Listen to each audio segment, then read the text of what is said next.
Hey guys, tonight we're settling under a blanket of moonlight, way up north where the wind smells like salt and the grass is always just a little damp. You're standing in a Viking homestead, not the sword-swinging, ship-burning kind, but the quiet heart of it. The hearth glows low, and there's a rhythmic creak, tap, hiss drifting from the far end of the room. There, beneath a tallow lamp and the distant glimmer of the moon, someone is weaving. Not for beauty, not for trade, but for the sea. Tonight, we're talking about how Viking weavers, mostly women, sometimes not, crafted sails by moonlight, thread by careful thread. No gore, no battles, just wool, wind, and the kind of patience you'd need to stitch a cloth the size of your house using a sheep, a rock, and a really sharp stick. This was the labor behind the legends, and, spoiler, you probably wouldn't have survived it. So, before you get comfortable, take a moment to like the video and subscribe, but only if you genuinely enjoy what I do here. And let me know in the comments, where are you listening from, and what time is it for you? Now, dim the lights, maybe turn on a fan for that soft background hum, and let's ease into tonight's journey together. You're stepping inside a Viking longhouse near the fjords, maybe somewhere in western Norway. The year doesn't matter. It could be 900 CE, it could be 1035, but the air is still, and the loom is already humming. You're not alone. The women of the household are already gathered. One sits on the floor with wool in her lap, combing it gently with what looks like a pair of wooden hedgehogs. Another works the spindle, a smooth bone weight spinning like a sleepy top in her fingers. You notice the oddity of the hour. It's late, everyone else is long in bed. But here they are, weaving sails by moonlight. And no, they're not insomniacs. This was intentional. Historians still argue whether the moonlit timing was a matter of practicality or ritual. Some say weaving at night kept the household cooler in summer, avoided distractions, and let the weavers work by feel. Others suggest the moon had meaning, connected to Norse cosmology, perhaps, or tied to the tides and the gods of the sea. There are whispers in the sagas of women who timed their weaving with the waxing moon, believing that cloth made under its silver light would catch wind more easily. Is that superstition? Maybe, but you try telling a Viking her wind-catching cloth is nonsense and see how far you get. The cloth they're making isn't fine. This isn't for tunics or curtains. This is sailcloth, dense, coarse, and strong enough to pull an oar-less ship through salt and storm. It starts, as so many stories do, with sheep. Viking sheep were shaggy, double-coated animals bred not just for warmth but for the durability of their fleece. The outer wool was long, wiry, and full of lanolin, perfect for sailing because it resisted water better than your favorite raincoat. Once shorn, the fleece had to be washed. And not delicately. You don't get to make sails by worrying about shrinkage. The wool was soaked in urine or fermented lye, both highly effective at degreasing and thoroughly unpleasant to smell. You get used to it. Sort of. The wool was then carded, combed into clouds, and spun into thread, often by hand and always with care. Weak thread meant a torn sail. A torn sail meant a stranded ship. A stranded ship meant a Viking waiting in awkward silence while his enemies mocked him from the beach. So the thread had to be perfect. Not soft, not thin, but strong. Strong enough to hold a breeze. Strong enough to survive weeks at sea. And each one was spun under the eye of someone who'd done it for decades, maybe since she was 10. There's something quietly beautiful about that.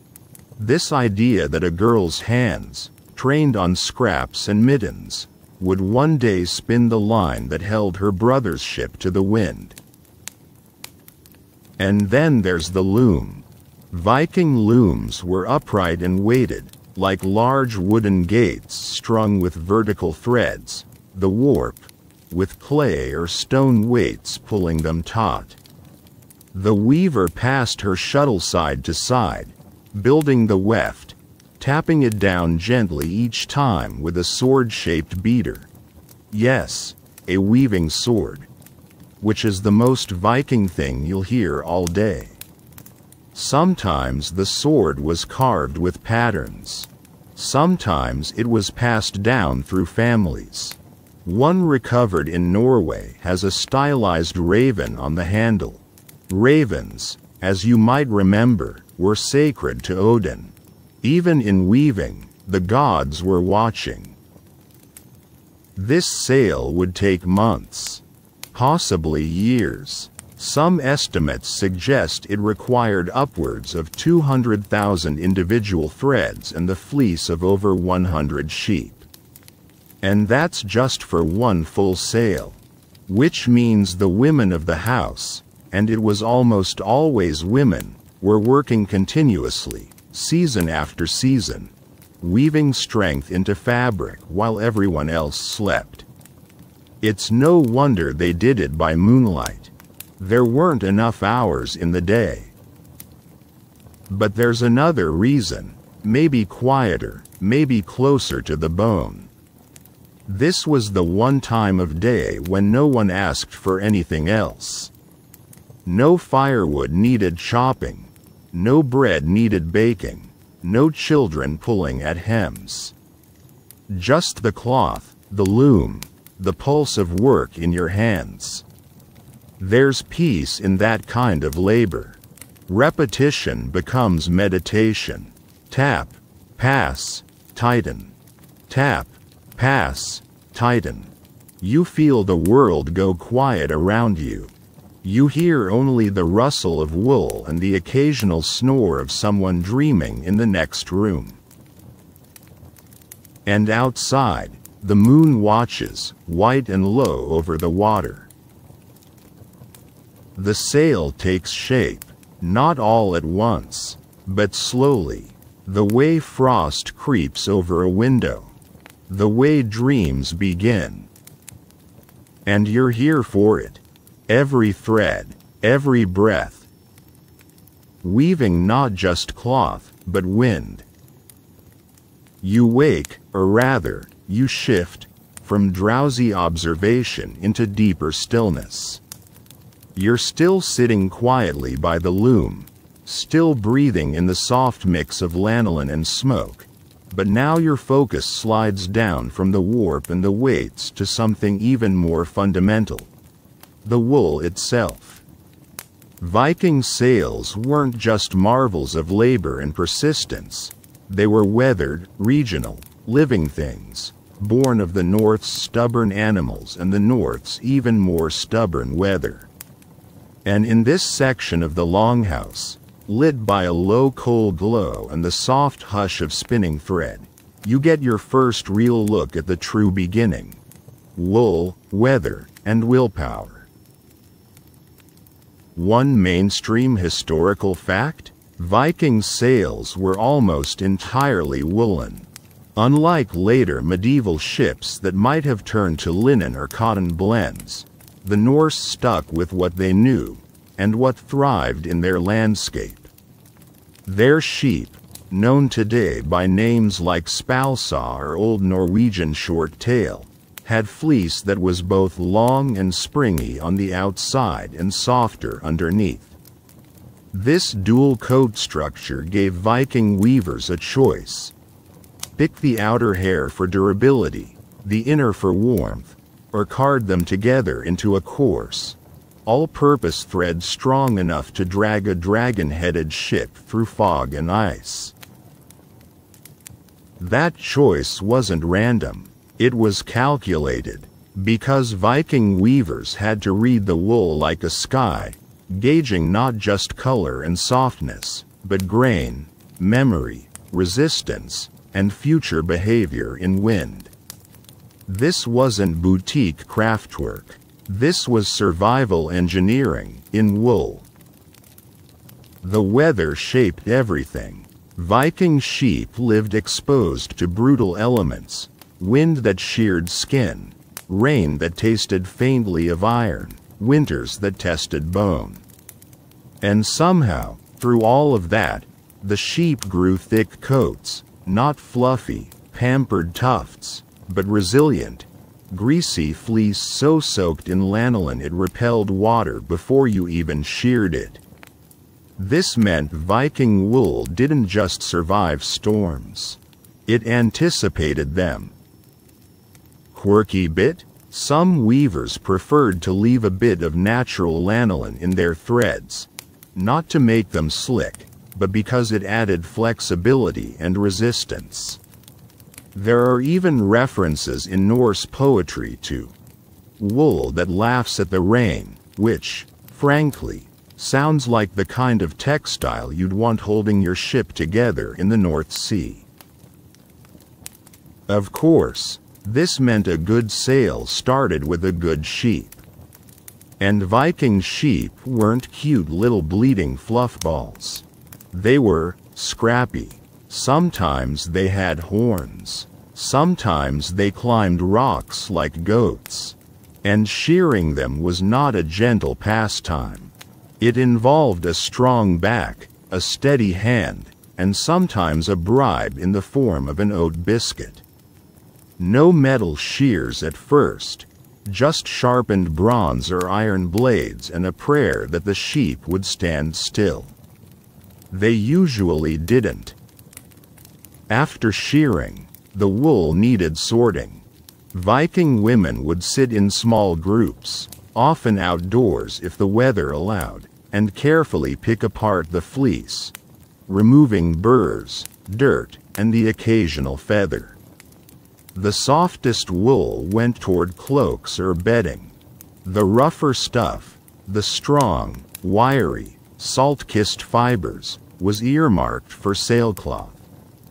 It was washed in streams or shallow basins, stomped by foot or beaten with sticks, then laid out to dry in great tangled mats that curled and fluffed in the sun like half-remembered sheep.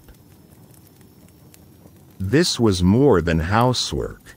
This was a seasonal ritual, tied to the sheep, the moon, the mood of the fjord. Every family had their preferences, their particular way of twisting and cleaning. Some weavers swore by cold water rinses. Others used warmed spring water mixed with lye, a homemade soap made from ashes and fermented bark. The smell was bold and unforgettable. You could walk through a Viking village blindfolded and find the sailmakers by scent alone. Historians still argue whether regional wool blends led to distinct sail types, like textile dialects across the Norse world. There's evidence that Icelandic sailcloth, for example, was heavier and darker, while sails from coastal Norway were finer and more wind-responsive. But the debate continues. Were these practical adaptations? Or did they reflect aesthetic choices, family pride, or maybe even ritual? Because yes, ritual mattered. In some traditions, the first fleece of spring was offered to the gods, burned or buried near the loom as a kind of plea. May the cloth hold wind, may the ship come home. There are traces of this in later Scandinavian folktales, where sailcloth is given personality, even voice. One saga tells of a woman who wove her longing into a sail, and when the ship left harbor, it sighed like she did. Her lover never returned. The cloth, they say, was too heavy with waiting. You watch now as one woman lifts a lock of fleece to the light. It glows slightly, still streaked with gold from the animal's sun-bleached coat. She pulls it between her fingers, checks the crimp. She nods. She knows. This wool will hold. She passes it to the spinner, who attaches it to a spindle and begins to draw it out, slowly, rhythmically. The spindle spins, wobbling gently like a top that never topples. No one rushes. This is wool work, and it happens on wool time, which is to say, whenever it's ready. Outside, the wind stirs the thatch. A sheep bleats once from somewhere in the dark. You almost expect it to knock on the door and ask how the sail's coming along. But inside, it's warm. The wool is drying. The spinner is humming. And slowly, surely, the threads begin to pile up, lightly greased, moon-bleached, pulled from the backs of creatures who fear neither wind nor snow. Viking wool didn't just endure. It anticipated the storm. And soon, it will sail through one. The spindle spins. The wool stretches thin, then thicker, then even again, twisting gently as it draws downward like water from a hidden spring. Your eyes follow it, this thread being born of sheep and fingers and time, and you begin to understand. Viking sail-making wasn't just one craft. It was a chain of transformations, one labor folded quietly into the next. And now, the next link in that chain arrives. Once the wool was sheared and sorted, and once the spinner had turned fleece into sturdy yarn, it was time to prepare the cloth itself. Not yet to weave, no. First came fulling, cleaning, beating, softening, or, if we're being honest, bullying the wool until it behaved. Tonight, we're squishing our way into the gloriously squelchy world of sheep to sailcloth processing, where Viking women took raw yarn and made it ready for greatness. Or at least ready to survive the North Sea. One mainstream historical fact: after spinning, Viking wool was often washed and fulled before being used for sails or heavy-duty fabric. Fulling is the process of shrinking, matting, and strengthening the cloth, a kind of prehistoric pre-shrink, done long before the loom ever creaked. The goal? To make the fibers grip each other like anxious siblings in a thunderstorm. And how did they do that? Not by machine, not even with tools, most of the time. They stomped on it, yes, barefoot, in troughs of hot water and natural detergent, usually lye, stale urine, or soapwort, a sudsy herb the Vikings cultivated for exactly this purpose. Groups of women would stand in long wooden tubs and literally walk the yarn into submission, singing low rhythmic songs and pausing only when the water cooled or their legs gave out. It wasn't elegant, but it worked. Quirky inclusion? In some regions, it was considered lucky if a child stepped into the fulling vat by accident, as long as they didn't cry. It meant the sail would be brave, they said. Some mothers even dipped their babies' toes deliberately. A sort of woolly christening. Again, historians remain divided on whether this actually happened or whether it's just another charming Norse exaggeration filed under. We do everything harder than necessary. But even after fulling, the yarn wasn't ready to be thrown into the loom. First, it had to dry properly, stretched over wooden frames called wool ladders, or hung along longhouse beams until the texture was just right. Too dry and it snapped, too damp and it sagged, and heaven forbid you wove with soggy wool. It could mold mid-weave or worse, attract bugs. One Viking homestead report found traces of larvae in an old sail fragment. They didn't say what kind. Probably the judgmental kind. So the wool had to be watched, tended, nudged. It was part textile, part pet. And through all of this, the weaver waited. She might spend the interim preparing the loom, carving new pegs, replacing cracked weights, or smoothing the shuttle with fish oil and ash. But mostly, she waited for the wool to tell her when it was ready. And it wasn't just about thread. This was also the moment to decide on structure. Would this sail be square or rectangular? Was it for a trading gnar, wide and stout, or a longship meant to cut through mist like a dagger? Each shape needed different tension, different strength in the weave. Viking sails weren't one size fits all. They were tailored to hull and purpose, a fact which still amazes maritime historians.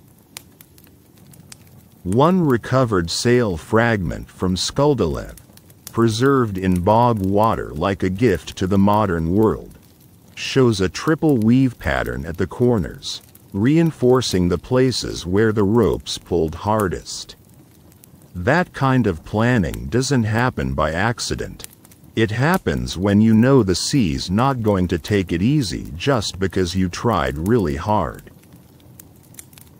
Historians still argue whether fulling was always done pre-weaving or post.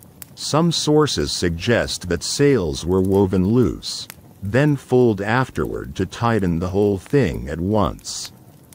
Others insist that doing so would warp the cloth unevenly. It's one of those debates that keeps textile scholars politely yelling at each other during conference coffee breaks. Either way, you're watching it now. The yarn has been stomped, rinsed, stretched, and dried. It smells faintly of mint, ash, and sheep. And now, the spinner's hands are steadying as she feeds it onto a reel. She passes it to the weaver, who tests the thread with a gentle pull, then nods. It's ready. All this effort, and they haven't even begun to weave yet. It's like preparing a feast and only just finishing the grocery list. You haven't even touched the fire. But that's Viking textile work. It's patient, it's layered, it's slow, and it had to be. Because one thread out of place, one shortcut, and 100 lives might depend on your mistake. If the sail tore in mid-crossing, or if it caught the wind wrong, it wasn't just embarrassing, it was fatal. So they did it right. Not quickly, not cheaply, but right. And now, in the stillness of the room, the warp threads are finally being laid. A few at a time, hung from the top beam, tied to weights that rest like tiny sleeping animals on the packed dirt floor. The vertical strings are smooth, even, calm. And under the weight of all that wool and waiting, You can almost hear the wind already, whispering through future threads, testing their silence. The sail is coming. It's the smell that lingers first, wool dried by hearth smoke, seasoned with ash and lanolin, clinging to every beam in the house like memory. The loom stands ready now, quiet and tall like a patient elder, and beside it, the women lean into their evening rhythm. You notice how the space has changed. Not the room, still dim, still warm, still framed by soft lamp glow and long shadows, but the air around them. Heavier now, more deliberate. They aren't talking, they aren't rushing, they're just working, with hands that know what to do even in silence. Welcome to the smokehouse spindle, where thread is born in firelight and calm is measured in turns of the wrist. You move closer, not to interrupt. No one speaks when the spinning starts, but to see. Because what they're doing isn't flashy.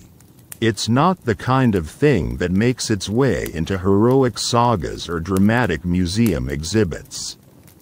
It's just spinning. Simple, repetitive, endlessly necessary spinning. And it all happens here, in this corner by the hearth where the smoke never quite clears and the floor is worn soft by generations of feet. One mainstream historical fact? Viking spinning was almost always done indoors, near the fire.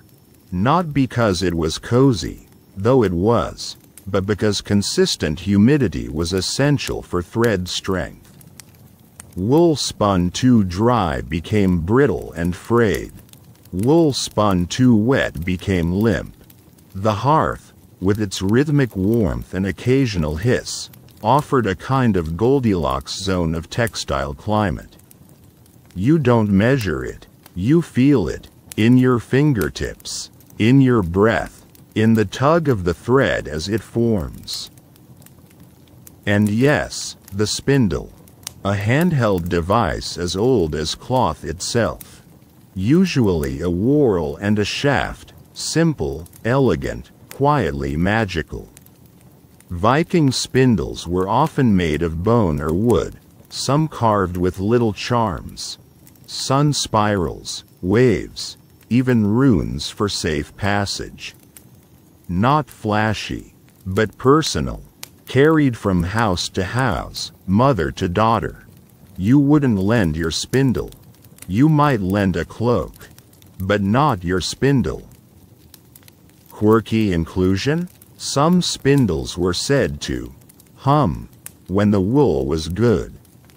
Not literally, of course, though some swear they heard it. But when the fiber and the spin and the air were in harmony, the spindle would turn smoother, faster, steadier, like it was listening. Like it knew. A few women believed that if your spindle didn't hum during sail thread, the gods weren't watching. Or worse, they were watching and unimpressed. So here they are, sitting close to the fire, robes pulled high, fingers twisting raw wool into thread.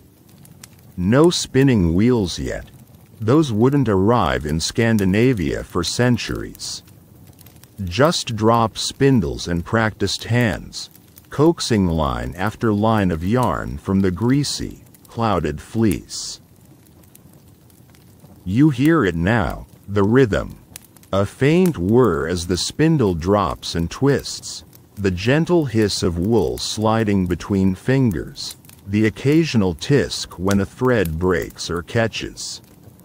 Then silence again, a breath, a reset, and again. It's hypnotic. Historians still argue whether Viking spinning was a solitary act or a social one. Some argue it was done in groups, work shared, gossip traded, songs sung low and slow. Others believe that for major projects, like sail thread, the work turned inward. Quieter, more focused, like prayer. You see evidence for both in the sagas.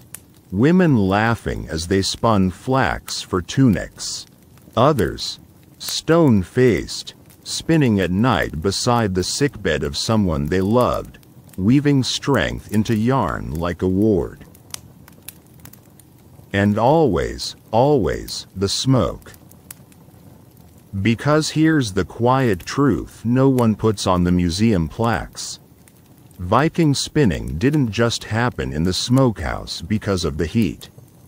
It happened because of the solitude. The fire meant others stayed away. The smoke kept the men in the far corner, sharpening tools or carving spoons or quietly waiting for supper. But the spinners? They got space. They got quiet. They got ownership of that part of the night. You see it in their eyes. Not dreamy, not distracted, just focused. The kind of focus that comes from muscle memory and deep understanding. The kind of focus that knows this sail needs to hold wind, and knows it will. The spindle spins again. The wool stretches. The thread forms. And in this moment, you see something the sagas never said. That the strength of Viking sails wasn't just in the sheep, or the wool, or the weave. It was here, in this quiet, smoky corner of the longhouse. In the place where fingers worked by firelight and time was counted not in hours, but in turns of the spindle. The thread is ready, the loom is ready, and somewhere, not far from here, the sea waits. But for now, the fire hums. The smoke curls, and you sit very still, not wanting to break the spell. The spindle spins. The thread holds. So does the moment. You blink slowly, lulled now by the cadence of wool and warmth. There's no rush. The kind of work happening here doesn't ask for urgency, it asks for rhythm. For repetition. For reverence, even. The loom waits across the room, and though its shape is simple, two vertical beams, a crossbar, a curtain of hanging threads, it commands the space like a sleeping animal. But before anyone threads its bones, there's a pause. A moment, a ritual, even, because Viking weaving began not with weaving, but with the tools. And those tools? They weren't just practical, they were personal. Tonight, you get to know the instruments of sail weaving, not the kind polished behind museum glass, but the everyday ones. The ones that smelled of salt and sweat and were tucked into baskets beside a bit of bread or a piece of amber. You're going to learn the difference between a loom sword and a weaving needle. And you're going to meet a loom weight carved with a tiny cat face that no one's talked about in 1,000 years, but which once meant everything to the woman who tied her warp to it. One mainstream historical fact? Viking looms were almost always upright and warp-weighted, meaning the vertical threads, the warp, hung down under the pull of heavy stones, while the weft threads were passed side to side by hand. These looms didn't require a bench or pedal, just space, gravity, and patience. They were efficient, compact, and strangely beautiful in motion. Watching a weaver at work was like watching someone play a quiet instrument made of stone and string. The loom weights were essential, usually made from stone or fired clay, often round or donut-shaped. They were hung in neat rows across the bottom of the warp to keep the threads taut. Without them, The fabric would pucker or sag, and a sail with uneven tension was a sail that flapped when it should pull, or tore when it should hold. Viking weavers often had dozens of weights per sail, sometimes hundreds. Each one was hand-shaped, often burnished smooth. Occasionally, just occasionally, you'd find one carved. Quirky inclusion? Archaeologists in Denmark unearthed a loom weight carved with a cat's face, round cheeks, pointed ears, little slits for eyes. No one knows if it was meant to be sacred, lucky, or just funny. But imagine being the weaver who made it, smiling slightly as she pressed the tip of a knife into clay. Maybe she had a favorite cat. Maybe it was a private joke. Or maybe, when she tied that weight to the wool, she believed it would guard her threads from snapping. Other tools filled the weaver's world. There were shuttles, often carved from bone, horn, or wood, shaped to fit easily in the hand. These were the vessels that carried the weft thread across the loom. Notched at the ends, smooth from years of touch. Some were plain, others bore runes or simple wave motifs, reminders, perhaps, that what you wove on land would eventually sail over water. And then there was the beater, or weaving sword, a flat blade of wood used to press each thread tight into place. It could be long or short, depending on the cloth. The name sounds aggressive, but the work is measured. Tap, tap, draw. Tap, tap, shift. It's not unlike brushing sand into a tidy pile with the side of your hand. Over and over and over. Historians still argue whether tools were passed down or made new for each major weaving project. Some burial sites suggest long-use tools were treasured and buried with their owners. Others show mass-produced weights, generic and undecorated, possibly communal. But across the North, what unites them is wear. Tools touched by generations, edges softened by palms, ink stains from counting threads, notations scratched in with the tip of a spindle. The loom itself was more than wood and warp. It was often personalized, adorned with charms, draped in wool scraps, or set at a slight angle depending on the weaver's height and handedness. Some looms were fixed in place year-round. Others could be broken down and stored, only reassembled when a ship needed dressing or a merchant returned from the coast with a commission and a small bag of silver.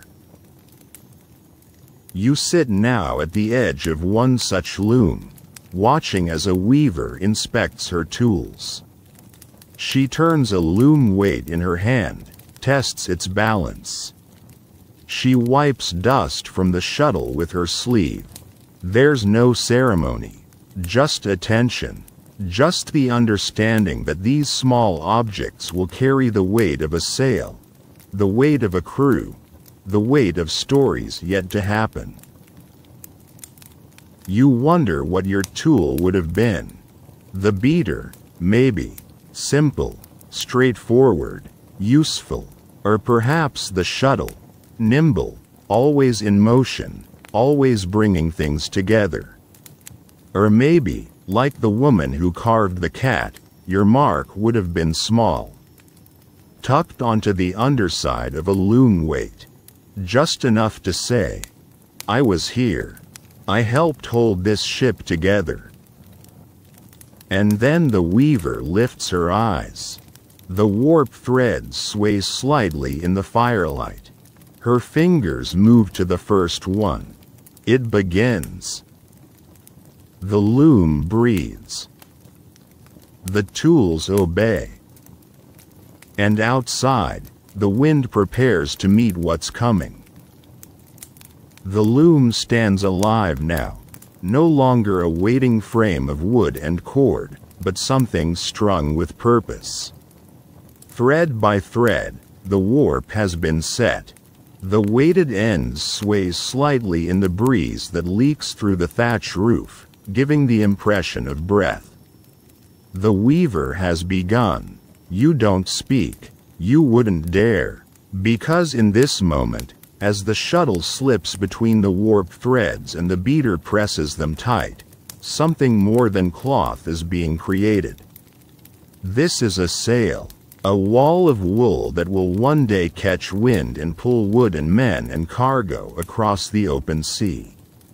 And here, under this roof and under this moon, it begins with color.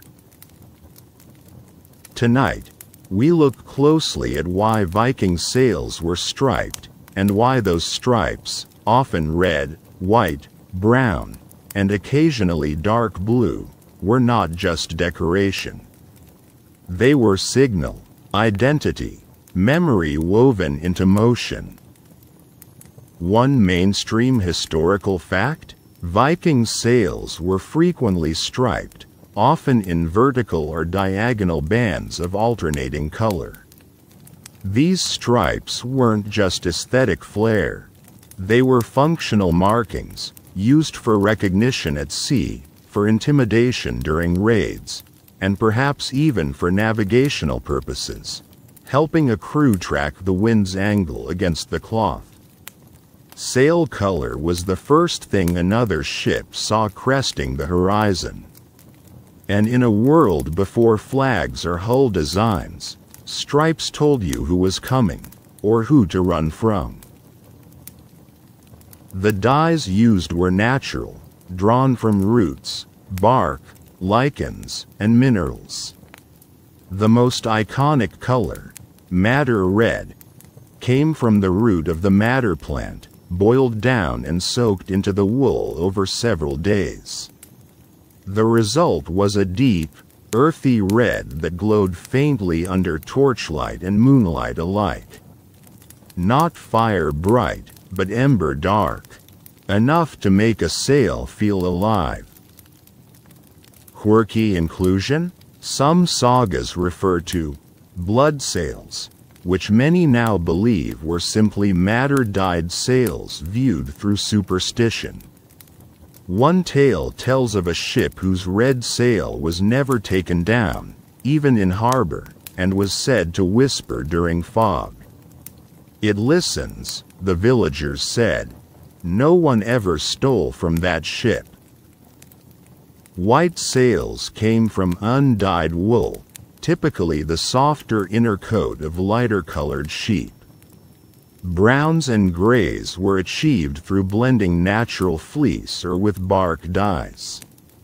Blue, though rare, could be made from woad, a plant that required complex preparation and left the dyer's hands stained for days. Blue sails were costly and sometimes associated with wealth or seer ships, those tied to mysticism, omens, and slightly too much staring at the moon. Historians still argue whether sail color marked clan affiliation, trade routes, or simply taste. There's little consensus. One camp insists that certain colors were exclusive to specific regions or families. Another suggests that color was dictated purely by material access. Madder grows better in southern regions, woad in wetter soils, and so on. And then there are the poetic theories that red sails were for bloodlines, white sails for peace, and striped sails for those who danced between both. You watch now as the weaver selects her thread. It's not random. The colors are arranged in a bundle beside her feet, their hues muted in the firelight but still distinct. She picks a strand of red, not bright, not crimson, more like brick or rust, something natural, something rooted. She feeds it through the shuttle and sends it gliding across the loom. With each pass, the sail begins to form, a field of color, one line at a time. It's slow, unbelievably slow, but you can already see the pattern. 3 bands of red, 2 of brown, then red again.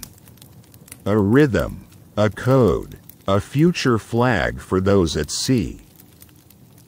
And here's the thing. This wasn't a decorative afterthought. The color was woven in, not dyed after. That means the weaver had to plan it, had to count threads, estimate distances, align patterns that would one day ripple and stretch under pressure. Any mistake would stand out like a crooked tooth in a smile. So she doesn't make mistakes. She counts. She breathes. She adjusts. There's no guidebook, just memory, hands that remember how many rows make a stripe, eyes that remember how the last sail looked, folded over a yardarm. This is tradition, but it's also math. Viking math, lull math. And color was more than signal. It was also story. Some ships carried sails stitched with subtle runes or symbolic bands, marks of journey or meaning. One fragment discovered in a bog near Hedeby contains faint embroidery along the edge, a curling knot pattern, difficult to see unless wet. Was it decorative? Protective? Was it a prayer, woven tight enough to hold when the waves didn't? You'll never know, but you sit with the question anyway. Outside, the moon catches the edge of the roof and slips through the beam onto the sail. The red thread shimmers faintly, not bright, but present, like something waiting to be remembered. The weaver works without looking up. Her hands know the pattern. Her body sways slightly with the rhythm of the loom. Tap, shift, beat. Tap, shift, beat. And slowly, the sail begins to grow, not in bursts, but in quiet insistence. Color by color, stripe by stripe, like the tide, like breath. You watch until your own breathing matches it. Because this isn't just about dye or wool or warships. It's about what we choose to carry into the wind. The sail has stripes now, faint but growing, a whisper of red, a murmur of brown. The warp threads stretch like a frozen waterfall, and with each pass of the shuttle, the weft begins to bind them. Thread over thread, row by row, the cloth becoming real. You're still here, still warm, still following the slow language of hands. But tonight, the weaver doesn't speak. None of them do. The fire crackles, the loom creaks, the wind mutters against the walls, and not a word is said. Welcome to the long quiet of the warp, a silence so deep it almost hums. Because here, in this longhouse at the edge of the sea, weaving is not just work. It's meditation, it's memorized breath, and it begins, always, with the warping, the act of setting up the vertical threads that will bear the entire tension of the sail. One mainstream historical fact: warping a loom, especially a large, upright Viking loom, could take days. It was meticulous, repetitive, and utterly essential. Each warp thread had to be measured, spaced, aligned, and weighted perfectly.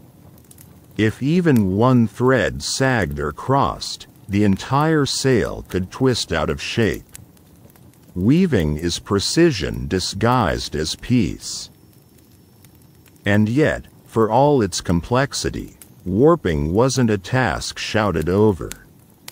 It was done in quiet, not because it was solemn, though sometimes it was, but because it required the weaver to count, feel, and correct. Talking disrupted the rhythm. Laughter shook the threads. So the women fell silent, not out of obedience, but out of necessity. Not a forced hush, but a chosen one. Quirky inclusion? Some weavers used songless chants, soft, tuneless murmurs spoken under the breath as they tied off each thread. Not lyrics, not prayers, just sound. Sound to measure time, to ground the hands, to hold focus when the wool began to blur. Like whispering a lullaby only your fingers could hear. You watch now as one woman stands before the loom, eyes level with the top beam, holding a hank of thread in one hand and a smooth bone needle in the other. She isn't weaving yet, she's counting, drawing each warp thread through the heddle, tying it to a weight below, testing its tension with a flick of her thumb. You hear the faint tap of clay touching clay as the loom weights sway gently, clicking like a stone xylophone only she knows how to play. Historians still argue about the exact number of warp threads per Viking sail. Some say hundreds, others say thousands. It depends on the size of the ship, the density of the weave, the region, the weaver's skill. There's no one answer, but what we do know is that Viking sails required uniformity. Not perfection, perfection is a myth. But consistency, enough evenness that the sail would billow, not twist catch, not collapse. And the warp was everything. You couldn't fix a bad warp later. It was the skeleton, the frame, the pulse, which is why, for many weavers, warping was the most sacred part of the process. It was where the cloth was born. Some women made it a ritual. They wore the same apron each time, used the same knife to trim loose ends, lit a fresh taper beside the loom when they began, and let it burn until the warp was done. One fragment of Norse poetry, barely a line, reads, "She sets her strings beneath the moon and speaks no name until the cloth begins." Whether that was myth or practice is unclear, but it tells you everything you need to know about the weight of this act. You're sitting now on a low stool, watching the warp take shape. The thread moves slowly from skein to heddle, from hand to beam. There's no sound but the occasional scrape of wool against wood and the distant echo of waves. And even those sounds seem to hush themselves, respectful of the work being done here. There's no drama, no flourish, just the slow, steady building of tension, literal and otherwise. The threads line up like soldiers. The weights swing slightly, finding their center. The loom grows heavier, but steadier. And the weaver? She hasn't spoken in hours. But you can feel her focus like heat. This is the part no one celebrates. No one sings about the warp. No saga begins, and lo, she tied off the 50th string, and the heavens roared with approval. No one boasts of tension being consistent across the whole width of the beam. But without this silence, this counting, this stillness, nothing else works. The sail would collapse, the ship would stall, The voyage would fail before it even left harbor. So maybe that's why the room is quiet now. Not because the work is dull, but because it's foundational. It's reverent. It deserves the hush. And you're still, too. You don't want to break the moment. You don't want to be the first voice after 2 hours of quiet. So you simply watch as the final threads are tied, the last weight adjusted, and the weaver steps back, just for a breath, to see her warp strung like a harp, ready to sing the sea's song. It hasn't begun yet, but it will. And when it does, it will be strong. Because the warp holds. And the weaver has made her silence count. You stretch your fingers without realizing it, your own body echoing the rhythm of the loom, the soft tug of tension, the breath between rows. There's something about watching cloth come to life that makes you aware of your own joints, your own frame.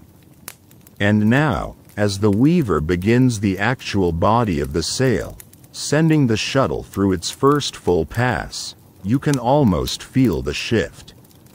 Something tightens, not with stress, but with purpose. Because this is where weaving stops being abstract and starts becoming functional architecture.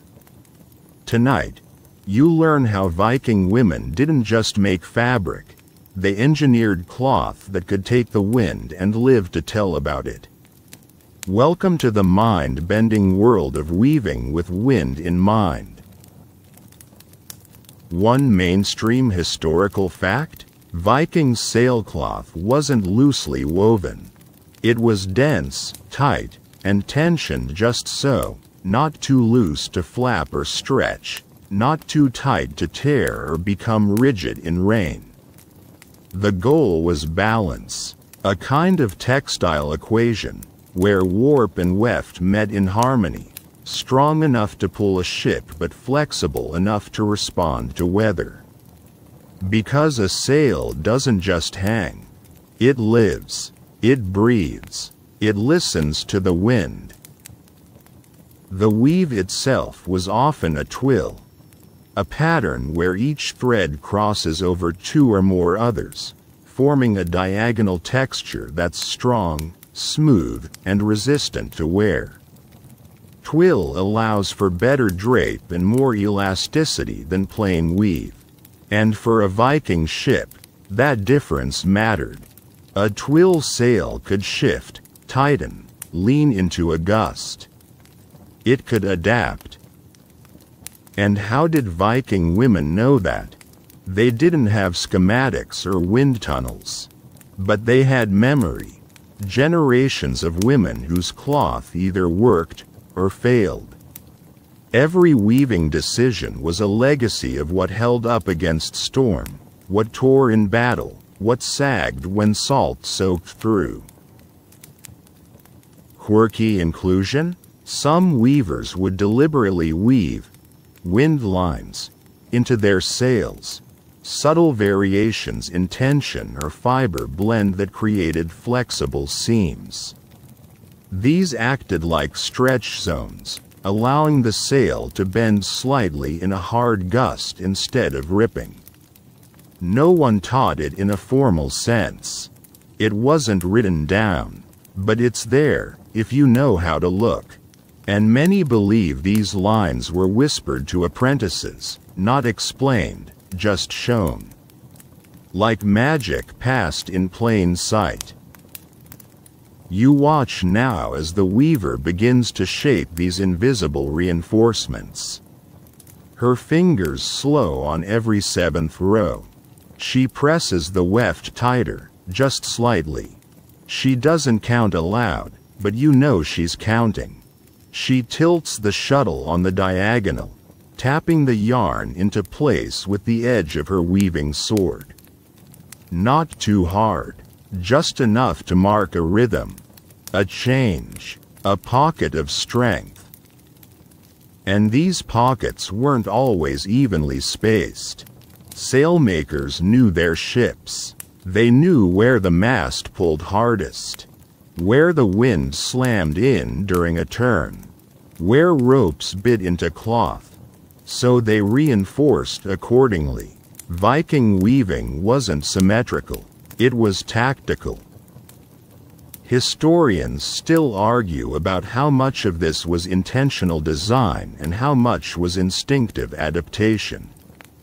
Did they chart their sails in advance? Or did they respond to the loom in real time? There's no surviving blueprint, just the cloth itself, dense, uneven, beautifully alive. The kind of weave that tells you someone was listening to the wind even as they worked in silence. And then, there were the edge reinforcements. Thicker bands of cloth added to the sides of the sail, where strain was greatest.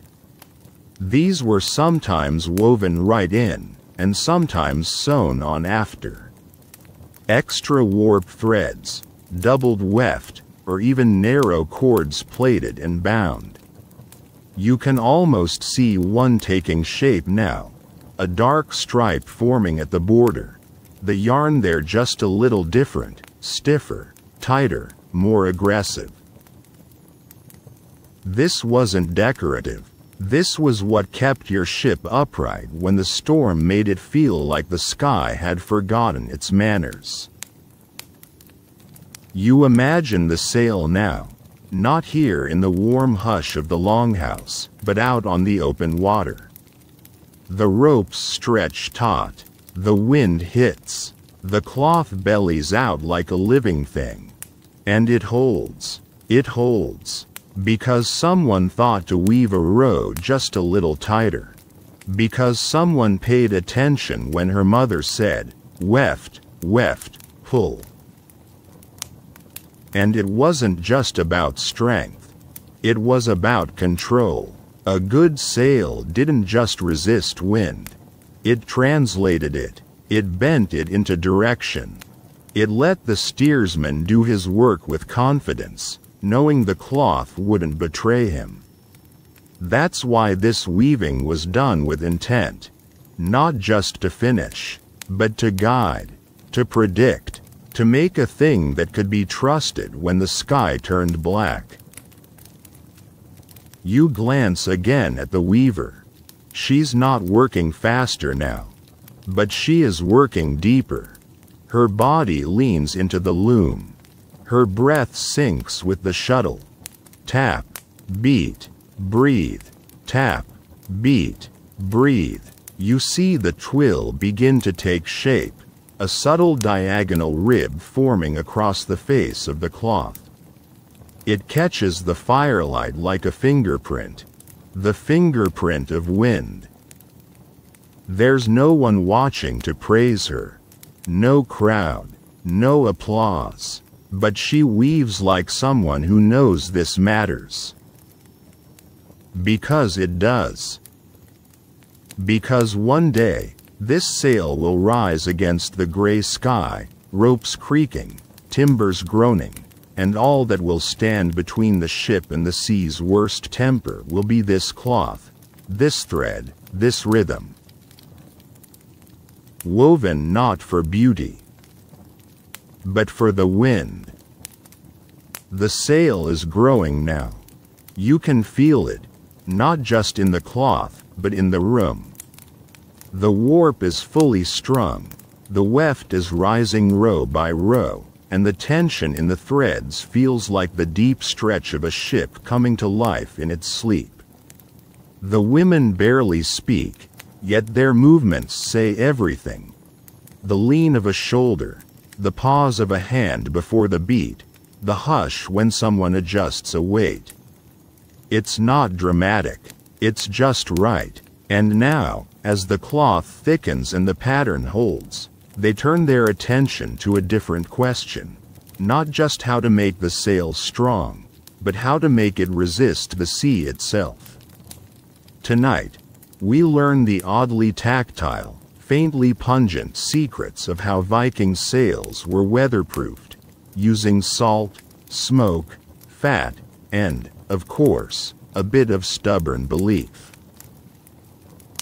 One mainstream historical fact: wool itself has natural water resistance, thanks to the lanolin still clinging to the outer coat of the fleece.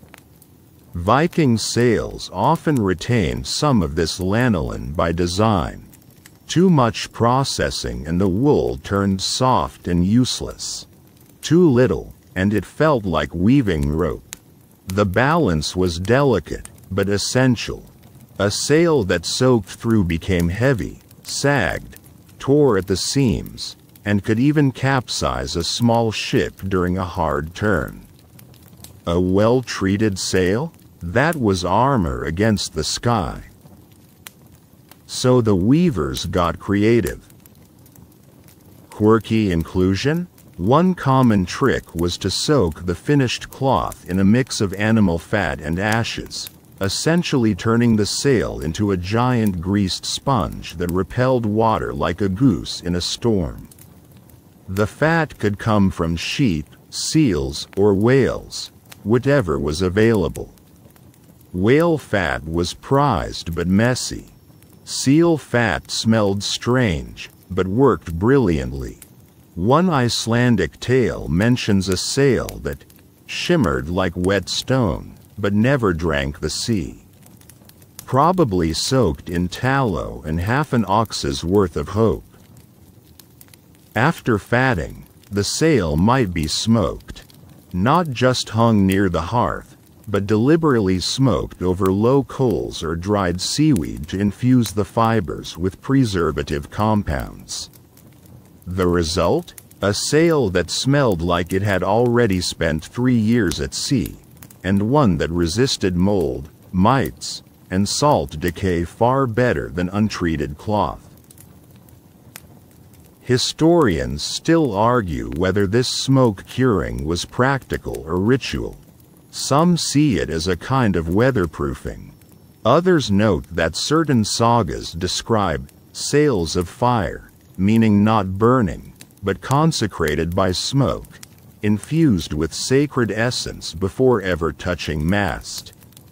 There's no clear answer, but when you sit in a longhouse and see the loom pulled close to the hearth, the wool darkening in the edge of the firelight, you don't need a footnote to feel the power of the gesture.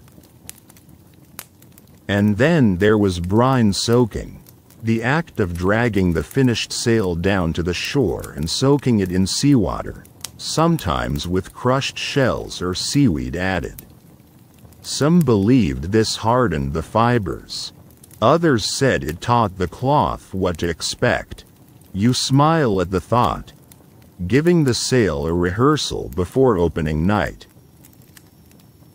You watch now as one weaver kneels beside the loom with a stone bowl in hand. Inside, a blend of goose fat and ash, stirred into a thick, gray paste. She dips her fingers and begins to rub it into a test strip of wool, not too thick, not too fast. The wool darkens, gleams, drinks it in. She doesn't rush. This isn't cooking. This is coating, one strand at a time. And it's not just practical. It's oddly tender, like salving a wound, like tucking a child into a particularly aggressive blanket. Because this sail won't be coddled. It'll be yanked, soaked, frozen, sung to in storms. This is its only armor. This, and the memory of the hands that made it. There are other touches. Sometimes crushed bark was added to the paste, oak, alder, even birch, for their tannins. Sometimes powdered charcoal was mixed in to darken the cloth, make it less visible against the sea. A red striped sail might be brilliant in daylight, but at night? You wanted shadows. You wanted to move unseen. and still others stitched in charm threads, tiny lengths of undyed wool tied in knots at the corners, meant to bind luck to the sail's edge.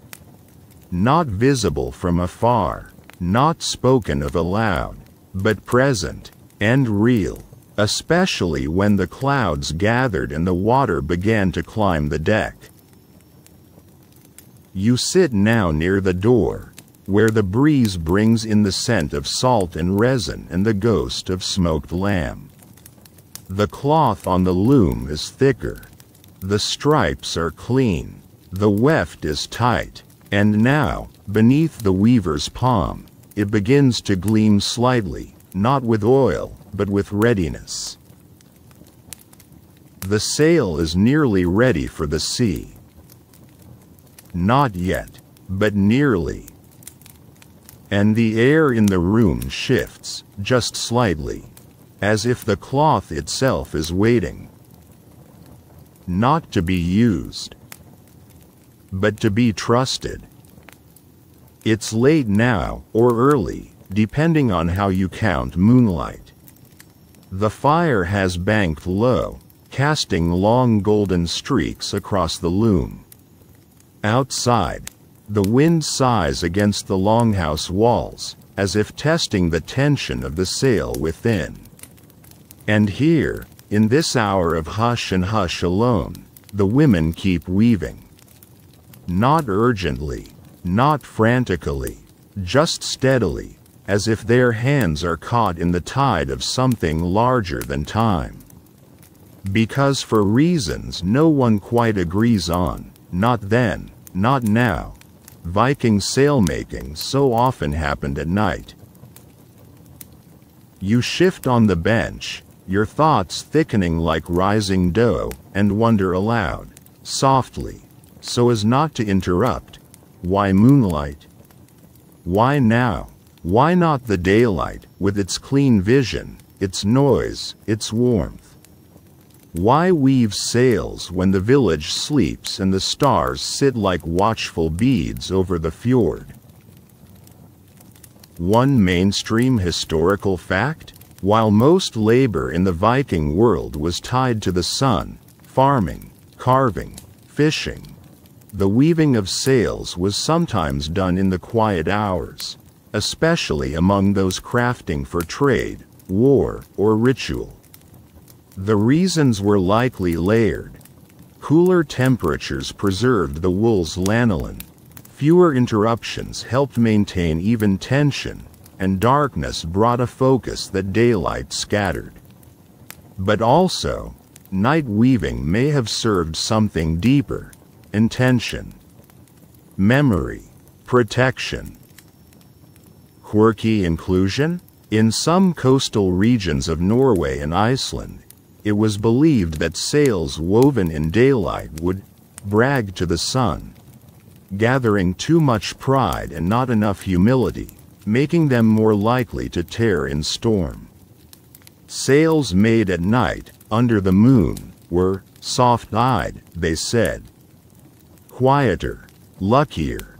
One saga even describes a sail that refused to catch wind until it had been sung to by starlight.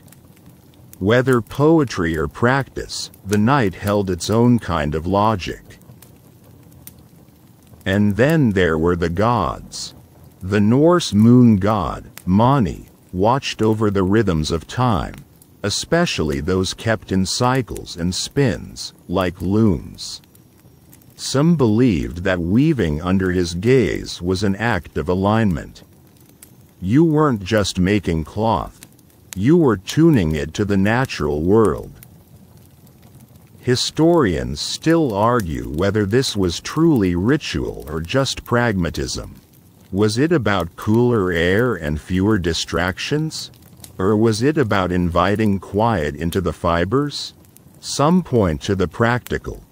Small households couldn't afford to stop daytime chores. Weaving had to wait until after cooking, cleaning, mending, nursing, and storytelling.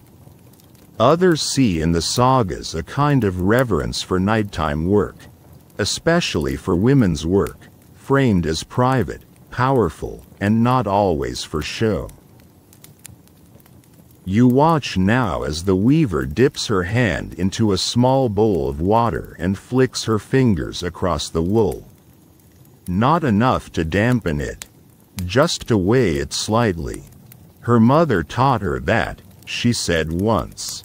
Keeps the weft obedient. Wool listens better with a little moisture. Like people. The moon hangs low outside, a curved blade caught in cloud. The loom creaks faintly. Someone in the far corner turns in their sleep. But no one interrupts, because this is the hour of weaving, and it has its own gravity. There's also the rhythm. Night made rhythm easier. Without the distractions of other voices, animals, or chores, the weavers could fall into that meditative loop. Shuttle pass, sword beat, shift weight, breathe. Repeating, adjusting, syncing the body to the cloth. You don't get that rhythm in the middle of a busy afternoon. You get it when the world is quiet and you can hear your own thoughts become part of the work. Some women wore charms during night weaving. Rings strung on leather cords, pendants pressed with runes for wind, breath, balance. Not flashy, not loud, just reminders. A few swore by stone buttons, cold and heavy in the palm, gripped when the thread snagged or snapped. Sail making was technical, but it was emotional, too. And midnight was when feelings had the most space. You think, too, of how many of these sails were made not just for trade, but for farewell. A ship in need of new sailcloth was a ship about to leave, on a raid, on a journey, on a voyage from which not all returned. Weaving at night, when the house was quiet and the minds were braver, allowed the women to weave in silence what they could not say aloud. You look at the loom now, the dark cloth growing under careful fingers. It holds no pictures, no script, but it's full of meaning. It remembers. The way a mother's coat smells like comfort. The way a favorite knife feels just right in your palm. This sail will remember the hour it was made, and if the sea is kind, it will carry that memory forward. The weaver's hands slow now, just slightly. Not from fatigue, but from something gentler. A pause, a breath. She places her palm flat on the sail in progress and closes her eyes. The fire pops. The moon shifts. And you stop thinking. You simply watch. Because this is what it means to make something quietly, completely, with care. Not in haste. Not in daylight. But in trust. And in the dark. You're barely blinking now. The rhythm of the loom has wrapped around you like thread itself, soft, steady, unbreaking. Outside, the wind has quieted, as if listening too. And the cloth? It's beginning to look less like a weaving and more like a wall. A wall against the sea. A wall that moves. But tonight, something else is being stitched alongside the wool and wind. Something harder to see, because if you lean in, just a little, you'll notice that not all threads are made of wool. Some are made of meaning, symbols, whispers, secrets passed from hand to hand. Tonight, we listen for the secret language of threads. Because Viking weaving, especially sail weaving, wasn't always literal. It wasn't always just make the cloth and get it done. There were moments, quiet, deliberate ones, where the cloth became a kind of message. Not written, not spoken, but felt, woven into the very bones of the sail. One mainstream historical fact: Norse textiles occasionally included intentional patterns, variations, or knots that may have served as identifiers, charms, or even storytelling devices. While evidence is fragmentary, wool doesn't preserve easily unless it's been drowned in a bog or frozen mid-saga. What we do have suggests that sails carried meaning beyond mere structure. Some of this was visible: a particular color band at the corner, a strip of contrasting weave along the top edge. Maybe you were declaring your home fjord. Maybe you were signaling your family's trade.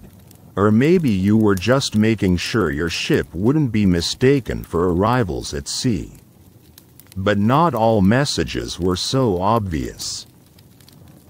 Quirky inclusion? In some traditions, women would tie one knot backwards into the edge binding of the sail, a kind of textile signature, invisible unless you were looking for it. This wasn't a mistake, it was deliberate, a claim, a whisper to the sea.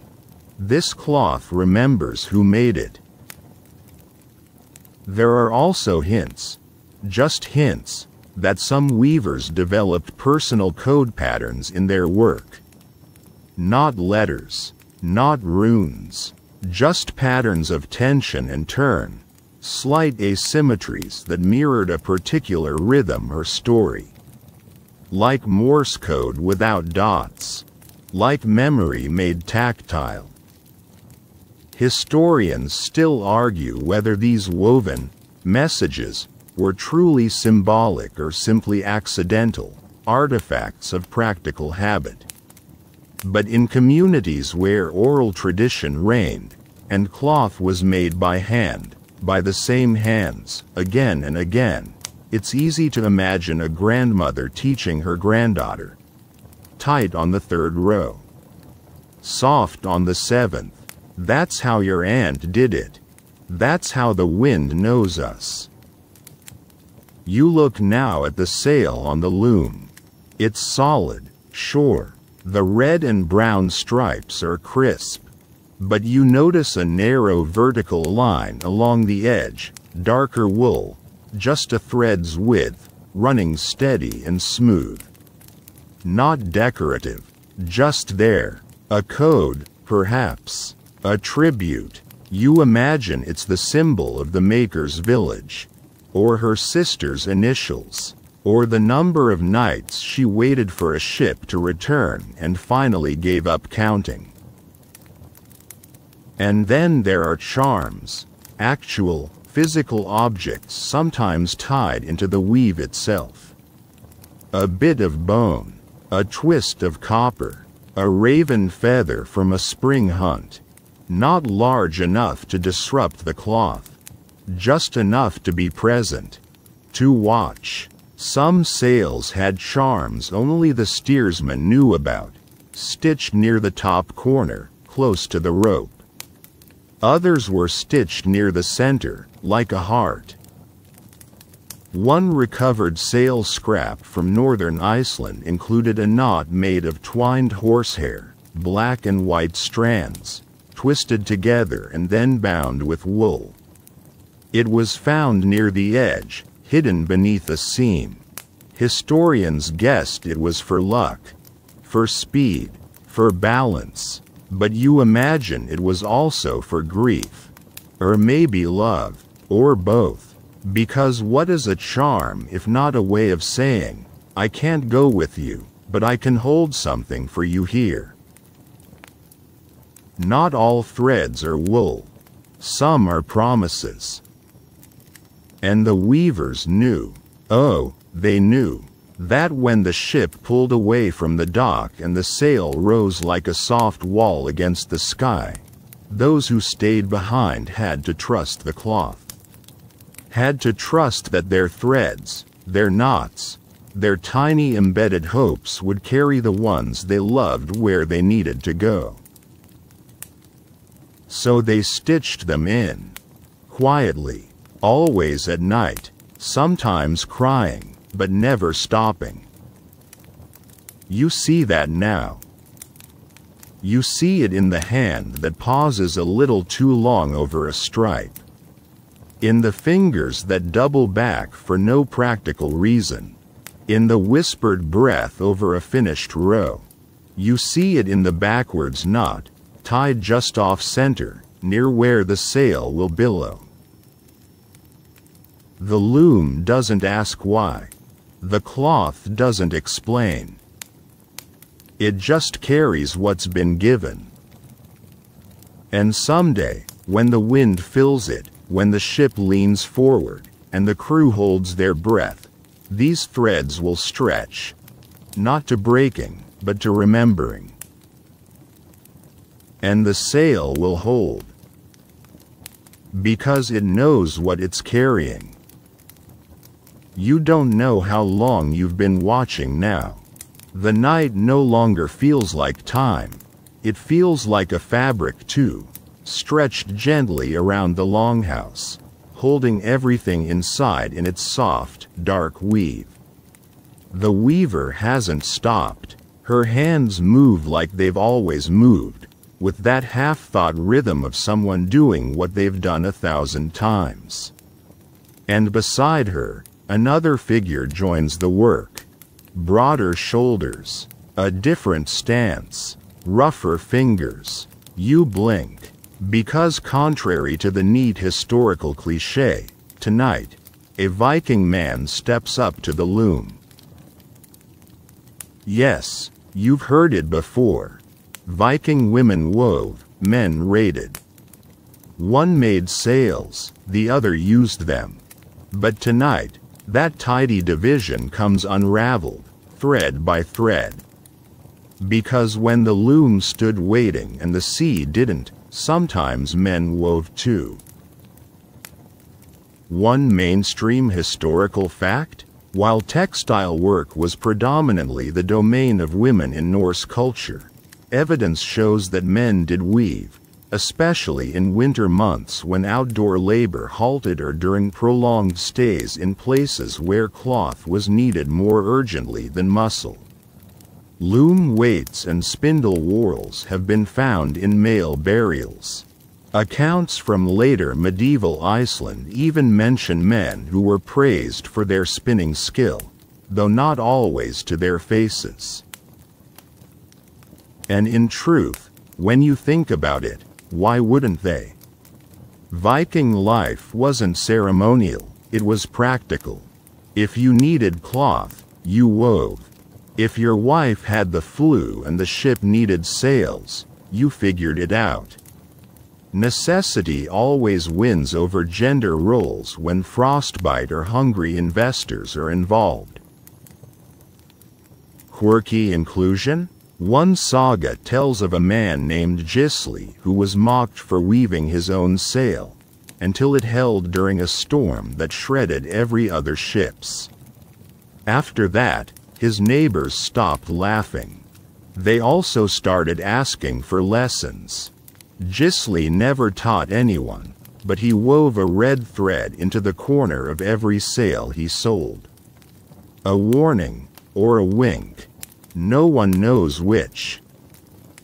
You watch now as the man at the loom picks up the shuttle. His movements are slower, a bit heavier, but not clumsy. He's done this before, not often, not recently, but enough. The weaver, still seated, nods. No instructions, just respect, because weaving, like rowing, rewards quiet competence. And this cooperation wasn't rare. In households without many hands, tasks blurred.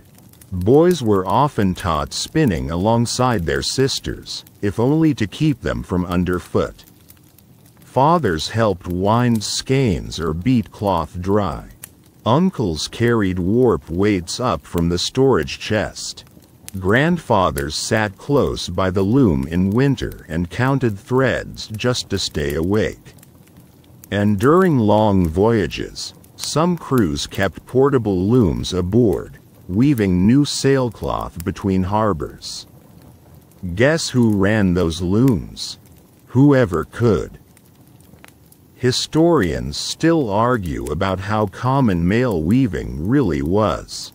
Was it just emergency work? Or was it an unspoken part of daily life?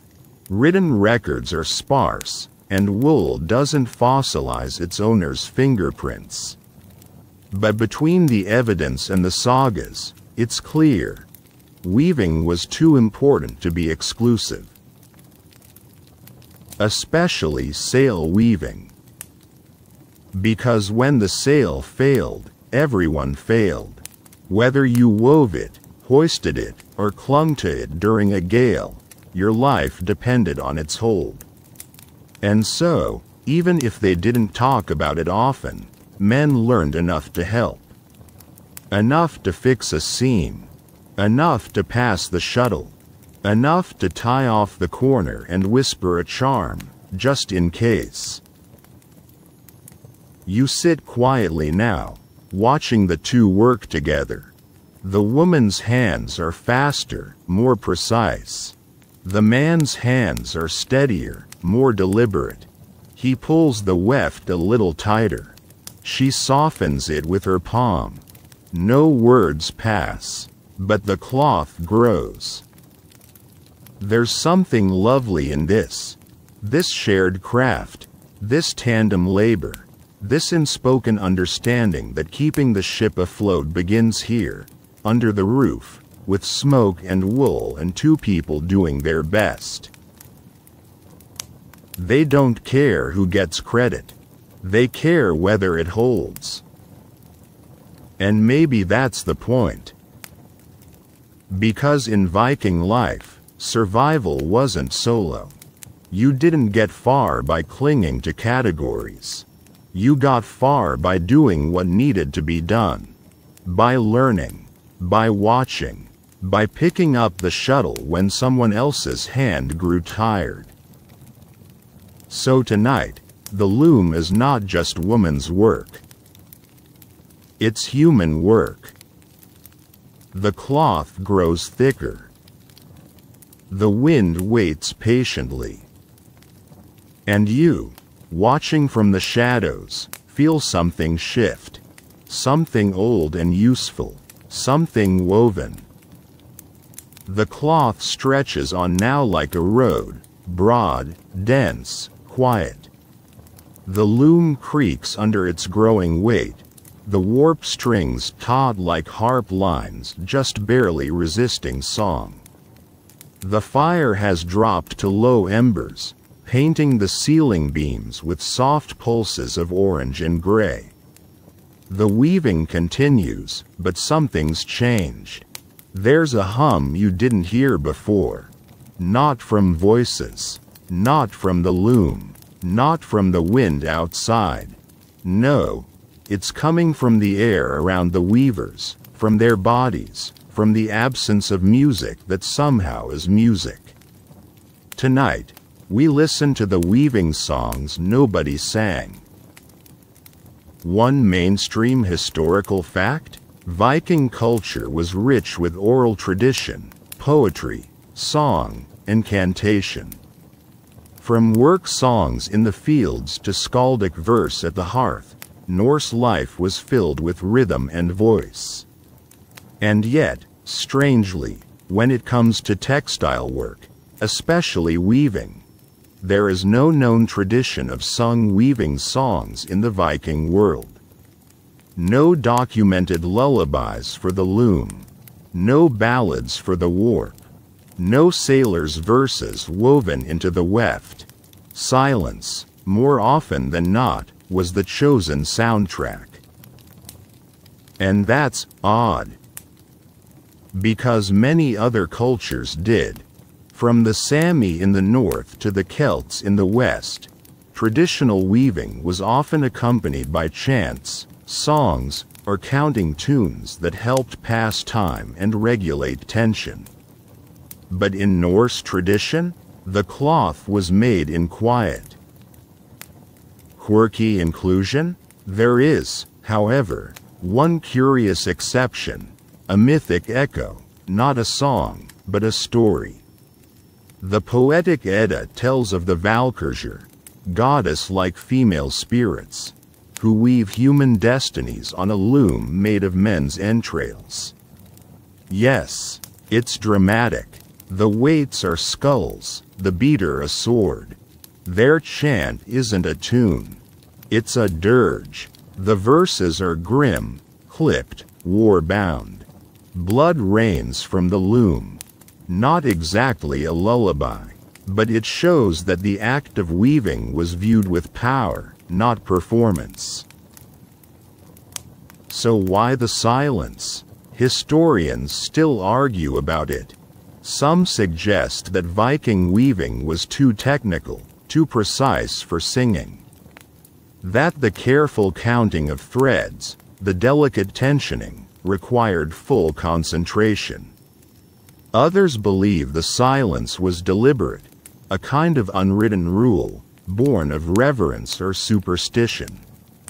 That to sing while weaving a sail was to invite distraction, or worse, to draw the attention of things better left sleeping. You lean back now, eyes half closed, and feel the absence of melody. But it doesn't feel empty. It feels intentional, a kind of hush filled with presence. Because there's rhythm here, just not the kind you hum. The shuttle moves like breath. The beater taps like heartbeat. The rustle of wool, the creak of beam, the soft shift of feet on the packed earth. This is a soundscape. Not silent, but wordless. And maybe that's why it works.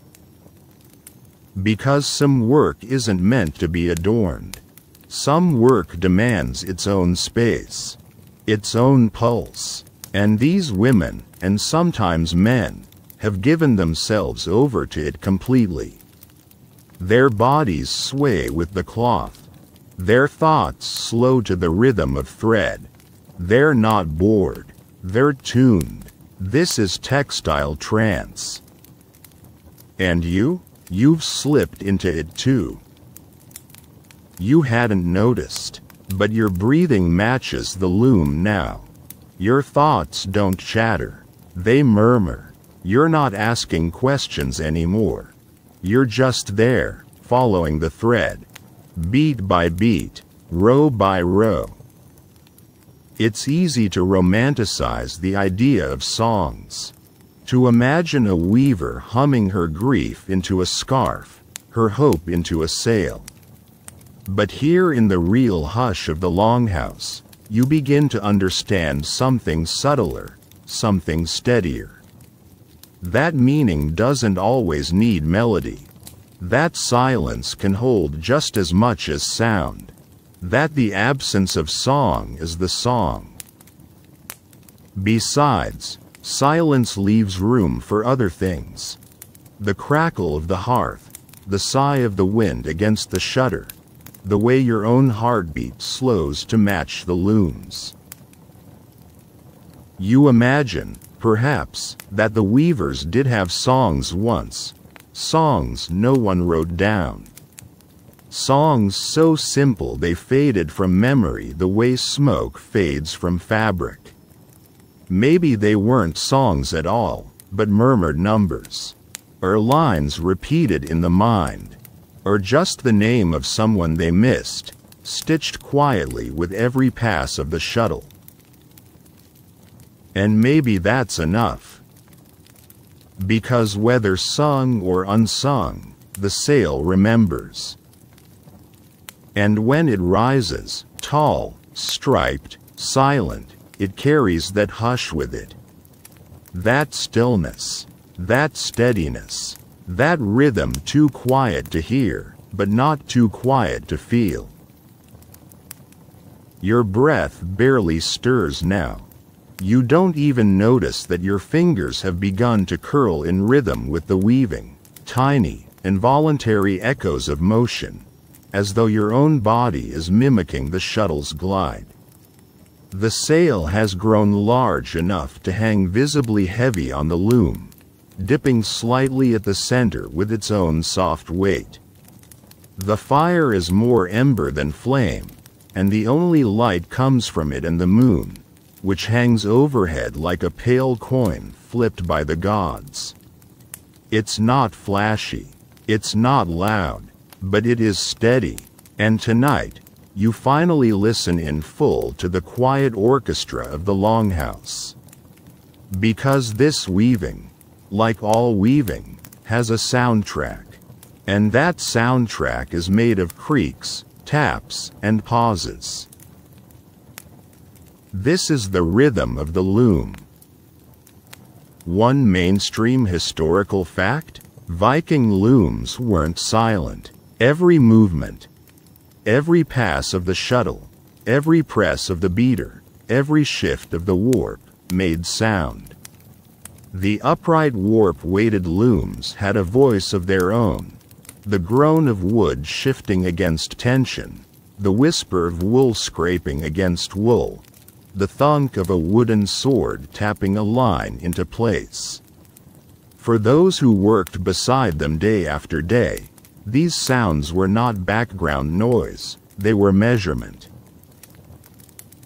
Weavers didn't always count with numbers. They counted with rhythms. A line might take 4 passes: pass, tap, pull, press. Then again. You watch the weaver now, her hands moving with no visible urgency, yet somehow never stopping.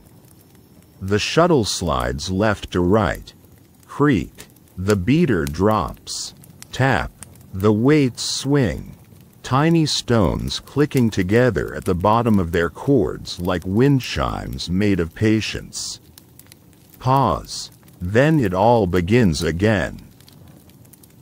Quirky inclusion? Some Viking families named their looms, not dramatically, not like naming a sword or a ship, but with nicknames whispered only during winter weaving.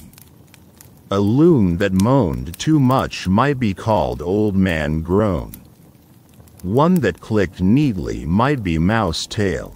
One sagging slightly might earn the dubious title Lazy Wind.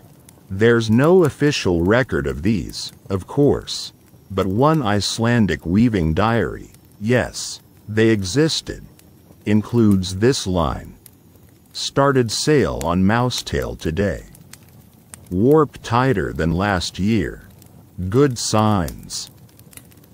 You smile, because you get it. When you live with a tool that long, you name it. You learn its moods. Its tones, its squeaks become familiar as voices, and the loom becomes not just a machine, but a companion. Historians still argue about how precise this auditory rhythm had to be. Was it carefully regulated or just felt? Could a weaver tell by sound if a thread had slipped? If a line was too loose? Probably. Those who work with their hands learn to listen with their skin. Ask any carpenter, or baker, or blacksmith. The same is true here. The beat of the loom was a kind of language. And that rhythm wasn't only useful, it was comforting. You hear it now. Creak, tap, pause. The fire shifts. The sail breathes. Creak, tap, pause. It's not hypnotic like music. It's slower, more grounded. It's the kind of rhythm that wraps around your mind and tucks it in, like a heavy wool blanket placed just right. You imagine someone lying in the next room, maybe a child, maybe an old uncle, half awake and hearing that sound. Creak, tap, pause. A lullaby in mechanics. A reassurance that the sail is growing, that the ship will have wind, that life continues even when your eyes close. Sometimes, two weavers would work side by side, in syncopation, alternating rhythm to avoid collision, their motions forming a slow, deliberate duet. Tap, wait, tap, pass, tap, pause. It wasn't fast, but it was alive, and over time, it formed its own kind of memory. When you hear it again, years later, your hands remember what to do. You're hearing it now. The loom speaks in soft vowels. The deep vowel of the wood flexing, the clipped consonant of a weight nudging another, the sigh of wool responding. It doesn't fill the room. It holds the room. You've been here for hours, and you only just noticed. That's the beauty of it. The loom doesn't demand attention. It weaves it. The fire sighs. A knot is tied. The beater taps once, then rests. A pause longer than usual. The weaver stands and stretches, her arms silhouetted against the orange light. She steps back, examining the growing cloth. Not yet done, but done enough for tonight. And you realize, the rhythm has stopped, but the silence left behind still hums with it. Your ears ring gently with phantom taps, like the echo of waves after a boat has passed. So you lie back, and you imagine that sound again. Creak, tap, pause. Creak, tap, pause. It never tried to put you to sleep. It just let you go. You're not sure what hour it is now. It doesn't really matter. In the longhouse, time isn't counted by clocks, it's counted in cloth. And the sail on the loom? It's no longer just a plan or a beginning. It's a thing with weight, with presence. If the loom is a spine, the sail is its skin. And tonight, the last row of weaving is nearly complete. The warp hangs heavy with success. The weavers lean back, exhale, stretch stiff shoulders. There's no cheering, no ceremony, just a quiet look passed between them. A look that says, "We did it." And now, you get to witness what happens when a sail is finally finished. One mainstream historical fact: Viking sails were not small projects. A full square sail for a longship could take months, even years, to complete, depending on the loom size, the number of hands, and the length of the northern winter. For a sail measuring around 70 square meters, standard for a warship, you're talking about thousands upon thousands of threads, spun and twisted and counted by hand. There was no such thing as fast weaving, just right weaving. Which makes finishing the sail a moment worth noticing. And no, it wasn't marked by drumbeats or mead feasts. It wasn't that kind of celebration. But there were quiet rituals, small gestures that let the weaver and the cloth know that the work was over, that the tension could release, that the wind was welcome now. Quirky inclusion? Some weavers would thread a final row using undyed wool, a soft gray or white streak across the top or bottom of the sail. This wasn't for decoration, it was for memory. The weaver could look at it years later, folded over a boom or crumpled in a hull, and say, "That's where it ended. That's the last thing I touched." It was called the quiet stripe, You watch now as the final row is tapped into place. The loom sways slightly. The last bit of tension holds, and then eases. The weaver steps back. Her arms fall to her sides, loose now, as though someone gently cut the strings that held them upright. She doesn't smile, not exactly, but her mouth softens. Her eyes close for a second longer than a blink. The cloth is done. But the sail? Not quite. Because now begins the task of removing it from the loom, of binding the edges, reinforcing the seams, and readying it for rigging. The cloth is cut free, but not like cutting a ribbon at a ceremony. It's careful, surgical. Warp threads are knotted or stitched to prevent unraveling. Loose ends are wrapped around finger-thick cords that will line the sail's edge. Some teams would spend a full day just on hemming and trimming. It was the kind of work done in low light, over warm food, with sore hands and a sense of something just shy of pride. No one said, "Look what I made," but they didn't need to. The proof lay heavy and striped and full of wind's promise on the ground beside them. Historians still debate how many sails an average household might produce in a lifetime. Some suggest 1, maybe 2. Others argue that in coastal towns, sail weaving was communal, shared among families, taught across generations, with one loom working almost year-round.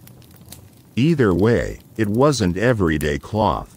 It wasn't something you replaced lightly. A Viking sail was an investment of time, trust, and tradition. You imagine, now, the ship that will receive this cloth. Maybe it's already built, its frame drying down by the fjord. Maybe it's not even started. Maybe this sail will wait in a chest for a year, folded carefully in sheepskin, protected with sprigs of rosemary or a sachet of smoke-salted wool to keep the bugs out. But whenever it flies, it will fly with memory.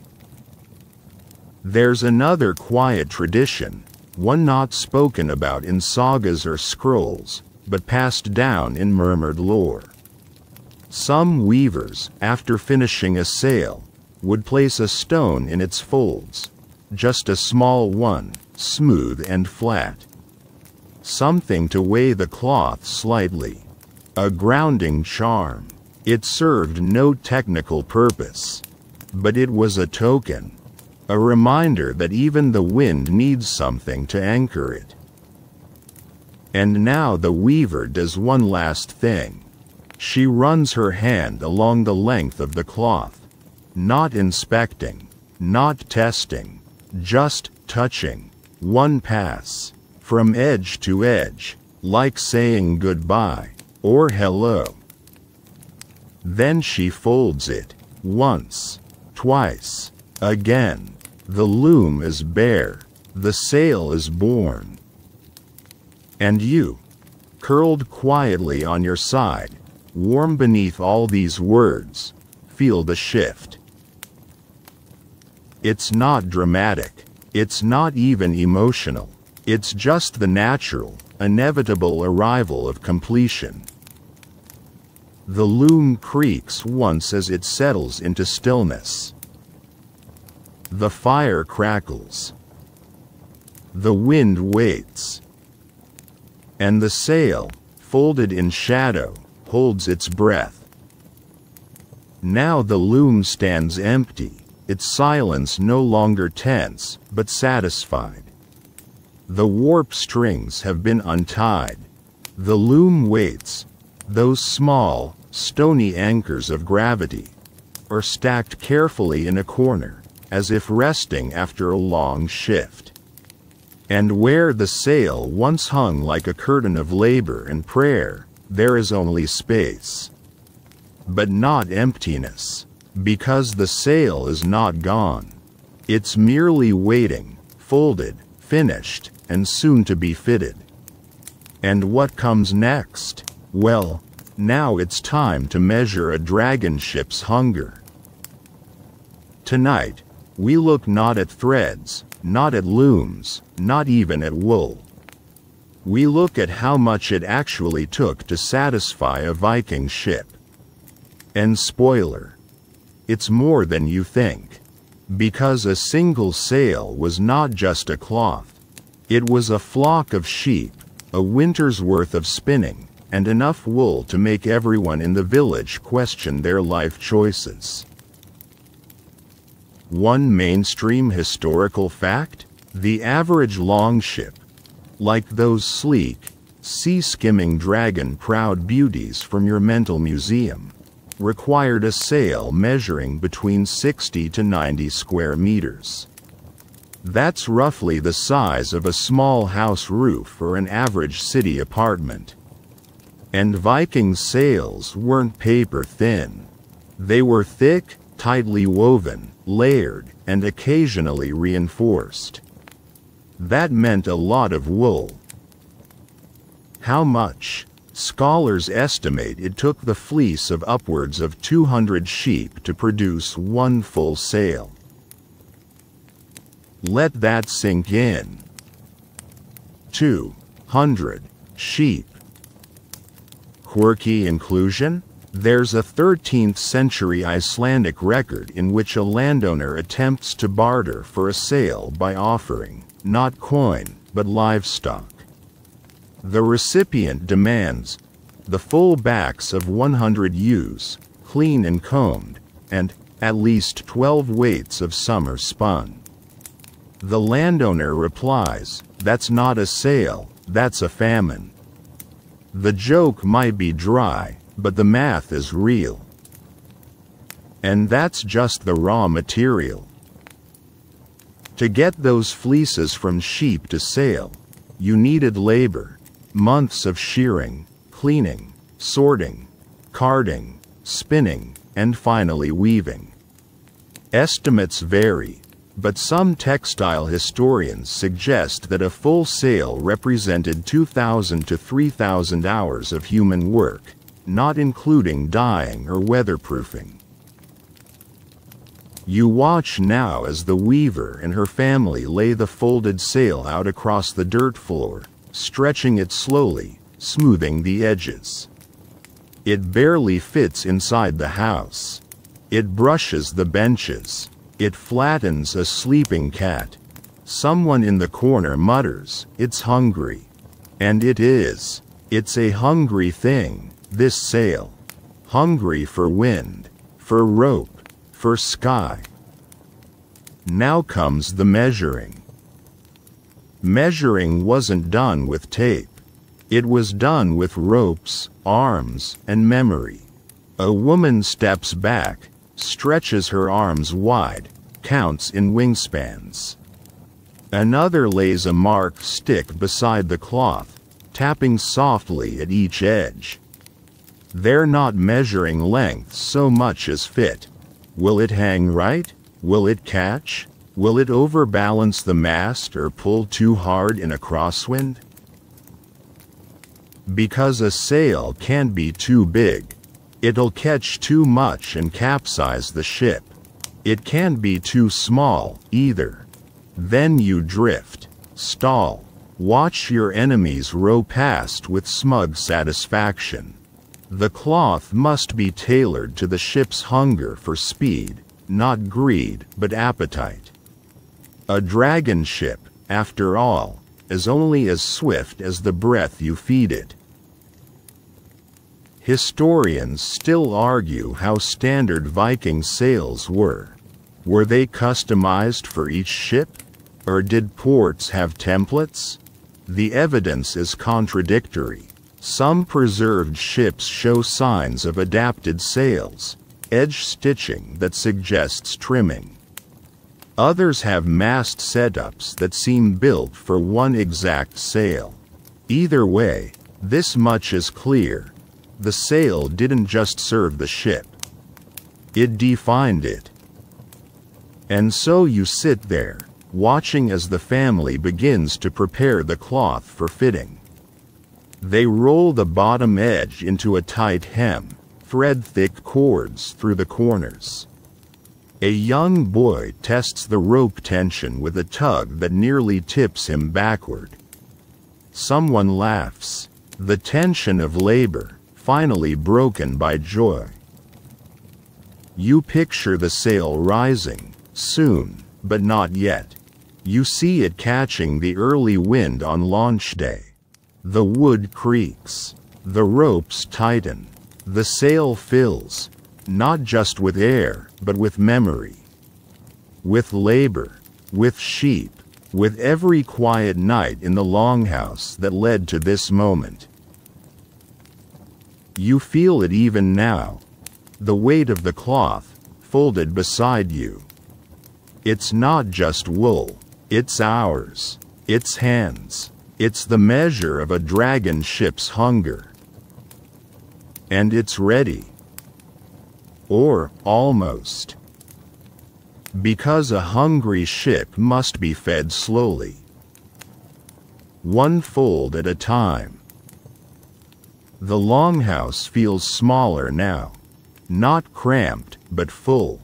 The finished sail takes up nearly half the room, lying flat across benches and baskets, draped like an enormous sleeping animal.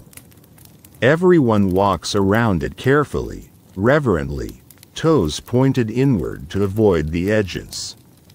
It's not just that the sail is large. It's that it's finished. It has weight, presence. It means something now. But before it's ready to meet the wind, it must undergo one final transformation. Tonight, you're invited to watch something almost absurdly physical, strange, squishy, and strangely satisfying. Because the cloth must be boiled to make it bite. Welcome to the wild and woolly world of Viking fulling, where people didn't just finish fabric, they wrestled it. They stomped it. They boiled it in buckets and danced on it with bare feet. One mainstream historical fact? Fulling was a crucial step in Viking textile production, especially for heavy-duty cloth like sail fabric. This process shrank and tightened the weave, causing the individual fibers to lock together and form a denser, more water-resistant material. Without fulling, even a tightly woven sail would remain too porous, letting wind through like a sieve and becoming sodden in rain. A fulling failure was a sail that fluttered instead of pulling, or worse, tore under strain. And the most reliable way to full cloth in the Viking world? Boil it, stomp it, beat it, repeat. Fulling wasn't elegant, it was physical, and it was often done in large vats or shallow wooden troughs placed near the hearth or outside, where steam wouldn't coat the thatch in wet wool funk. Water was boiled, mixed with lye, soapwort, or old urine, yes, again, and the sailcloth was submerged, soaked, and trampled underfoot. Quirky inclusion? Some families reserved a pair of fulling socks, tightly wrapped leather foot covers worn specifically for stomping in hot wool water. They weren't ceremonial, they were practical. Too hot and you'd burn your soles. Too cold and you'd seize up. The socks, soaked in lanolin over time, became water-resistant themselves. Legend had it you could wring them out and light a lamp with what came off. You watch now as two women and a man roll the sail into thick, sausage-like coils, dipping it carefully into a steaming trough. The scent is powerful, not bad, exactly, but earthy, raw, It smells like every sheep that ever lived, and a few that possibly died nearby. And then they step in. Literally. Their bare feet press down into the cloth, one at a time, testing the heat, bracing against the edges of the vat. They begin to move, not dancing, not quite, but swaying in rhythm, rocking their weight from heel to toe, kneading the cloth like dough. It sloshes, it steams, the air fills with the breath of wet wool and wood smoke. This isn't weaving, this is alchemy. Historians still argue about exactly how long Viking sails were fulled. Was it a single session? Several days? Some suggest that sails were stomped, dried, then stomped again. Others believe the process continued even after the sail was hung, exposed to mist and salt and natural wear as a form of slow fulling. What we know for sure is that the boiled, foot-pressed sail emerged tighter, heavier, more flexible. It became one cloth, not just warp and weft. And this is where the tactile magic happens. Because as the wool felts together, something subtle shifts. The sail, which once felt like a grid of thread, now becomes a surface. Smooth, thick, almost rubbery. A finished sail is not fluffy. It's muscular. It bends but resists. It gives slightly but remembers its shape. You see it now. The weavers step out, flushed and laughing. They unroll the steaming sail, stretch it across the grass outside to cool and dry. It sags slightly, heavy with water. But already it looks different. Sleeker, hungrier. They kneel at the edges and test it, pressing their knuckles into the cloth, watching it spring back. A good sail holds the mark of your hand for half a breath, then forgets it. They smile. It's ready. But before it's hoisted up the mast, it'll be trimmed. Not to shorten it. No one dares waste that much wool, but to shape it. The corners will be rounded, the seams bound, ropes sewn in with bone needles thick enough to double as fishhooks. Every point of stress will be reinforced with multiple layers, stitched, whipped, sometimes riveted with leather patches. A Viking sail is not shy. It's not dainty. It's a ship's skin. And the final stitch? That's always personal. Some weave in a thread from a loved one's cloak. Others stitch the sail's name into the seam. Yes, sails had names. Not all of them, but some. Especially on important ships. Wind's Widow, Breaker's Mouth, the Ash-born Cloth. You don't say the name aloud. You just whisper it to the cloth the first time it rises. Just once. And then the sail belongs to the sea.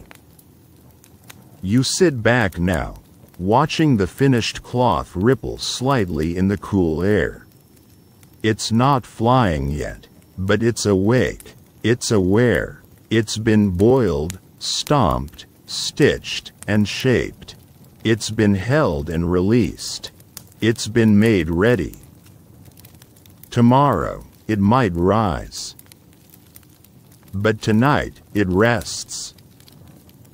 And so do you. The sail hangs across a rough wooden rack now, stretched like an animal pelt under the pale sky. No longer soft, no longer loose. It's lean, deliberate, and weather-hardened. But it hasn't met the mast yet. That comes later. Tonight, The longhouse is busy with hands again, not spinning, not weaving, but cutting, stitching, repurposing, because Viking sails, like Viking people, never really died. They were reborn.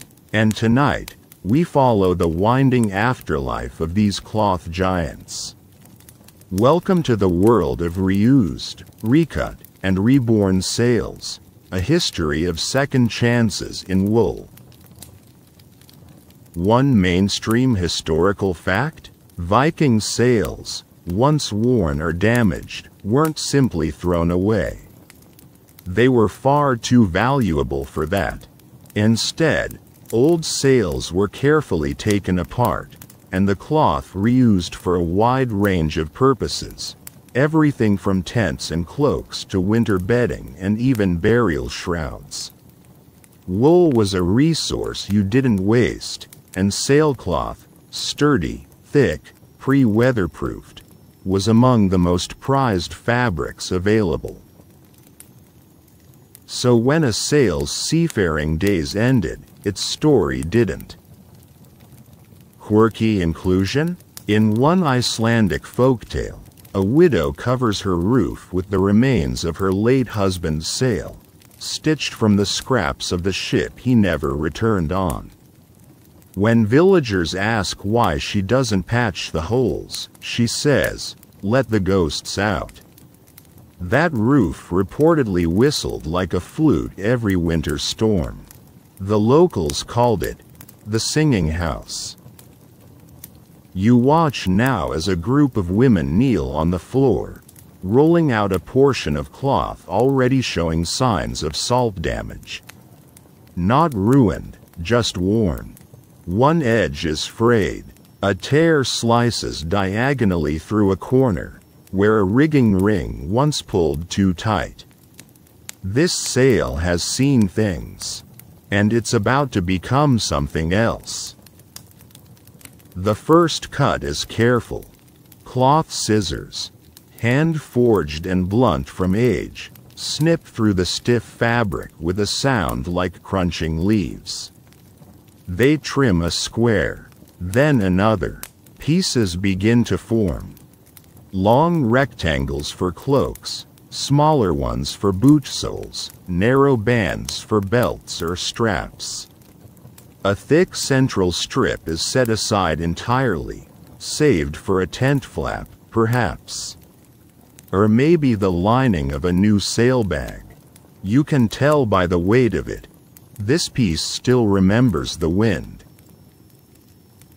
Historians still debate the exact ratio of reuse. How much of a sail could realistically be salvaged? Some say most of it, depending on how it failed. A tear down the middle could be patched. Rot around the edges, not so much. But even rotted fabric had use: insulation, padding, wrapping for tools. The Vikings weren't sentimental, but they were practical in the most poetic way. And sometimes, reused sailcloth turned up in the most sacred places. A grave near Birka, Sweden, yielded remnants of coarse wool laid across the body like a shroud. Too thick for a tunic, too plain for bedding, but unmistakably sailcloth. Was it symbolic? Did the dead sail into the afterlife? Or was it just what they had? No one knows. But you imagine the person who laid it there, cutting it from the old sail, smoothing it over a shoulder, tucking it gently at the edge. A final kindness. There's also evidence of patchwork sails, built from the strongest sections of several old ones. These weren't ragged. They were carefully balanced, stitched in grids, sometimes striped by accident. Imagine sailing into a harbor under a sail made of 5 ships' masts. Every gust a memory. You listen now as one woman explains to a boy where each square came from. This one from the West Journey. This one from grandfather's cloth. This one, no one remembers. But it held. The boy nods solemnly. He doesn't touch the fabric. Not yet. Outside, the wind stirs, as if in agreement. There's no waste in this world. No clean breaks. Viking sails don't vanish. They become things. Warm things. Useful things. Memory-wrapped things. Some become wind blockers hung in doorways. Others are stitched into cradle covers, keeping infants warm with the strength that once braved the North Sea. A few become scroll bags, because what better way to protect a poem than with cloth that's survived storms?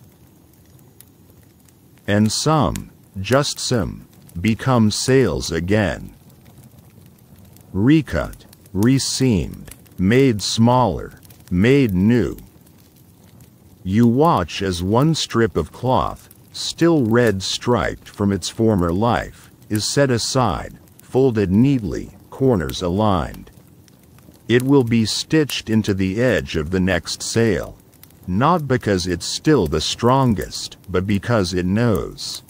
Because it's sailed before, and sometimes that's worth more than anything else. You exhale softly. In this world of repurposed cloth, of sails that outlive their ships, there's comfort. You don't have to be perfect.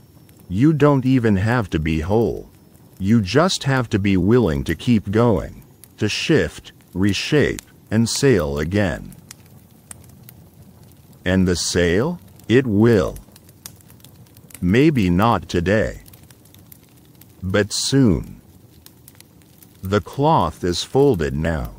Tucked, marked, wrapped in twine and oilskin. It waits in the corner like a loyal hound, quiet, prepared, still somehow alert. But as the room softens around it, the fire low and the weaving bench bare, your mind drifts beyond the longhouse.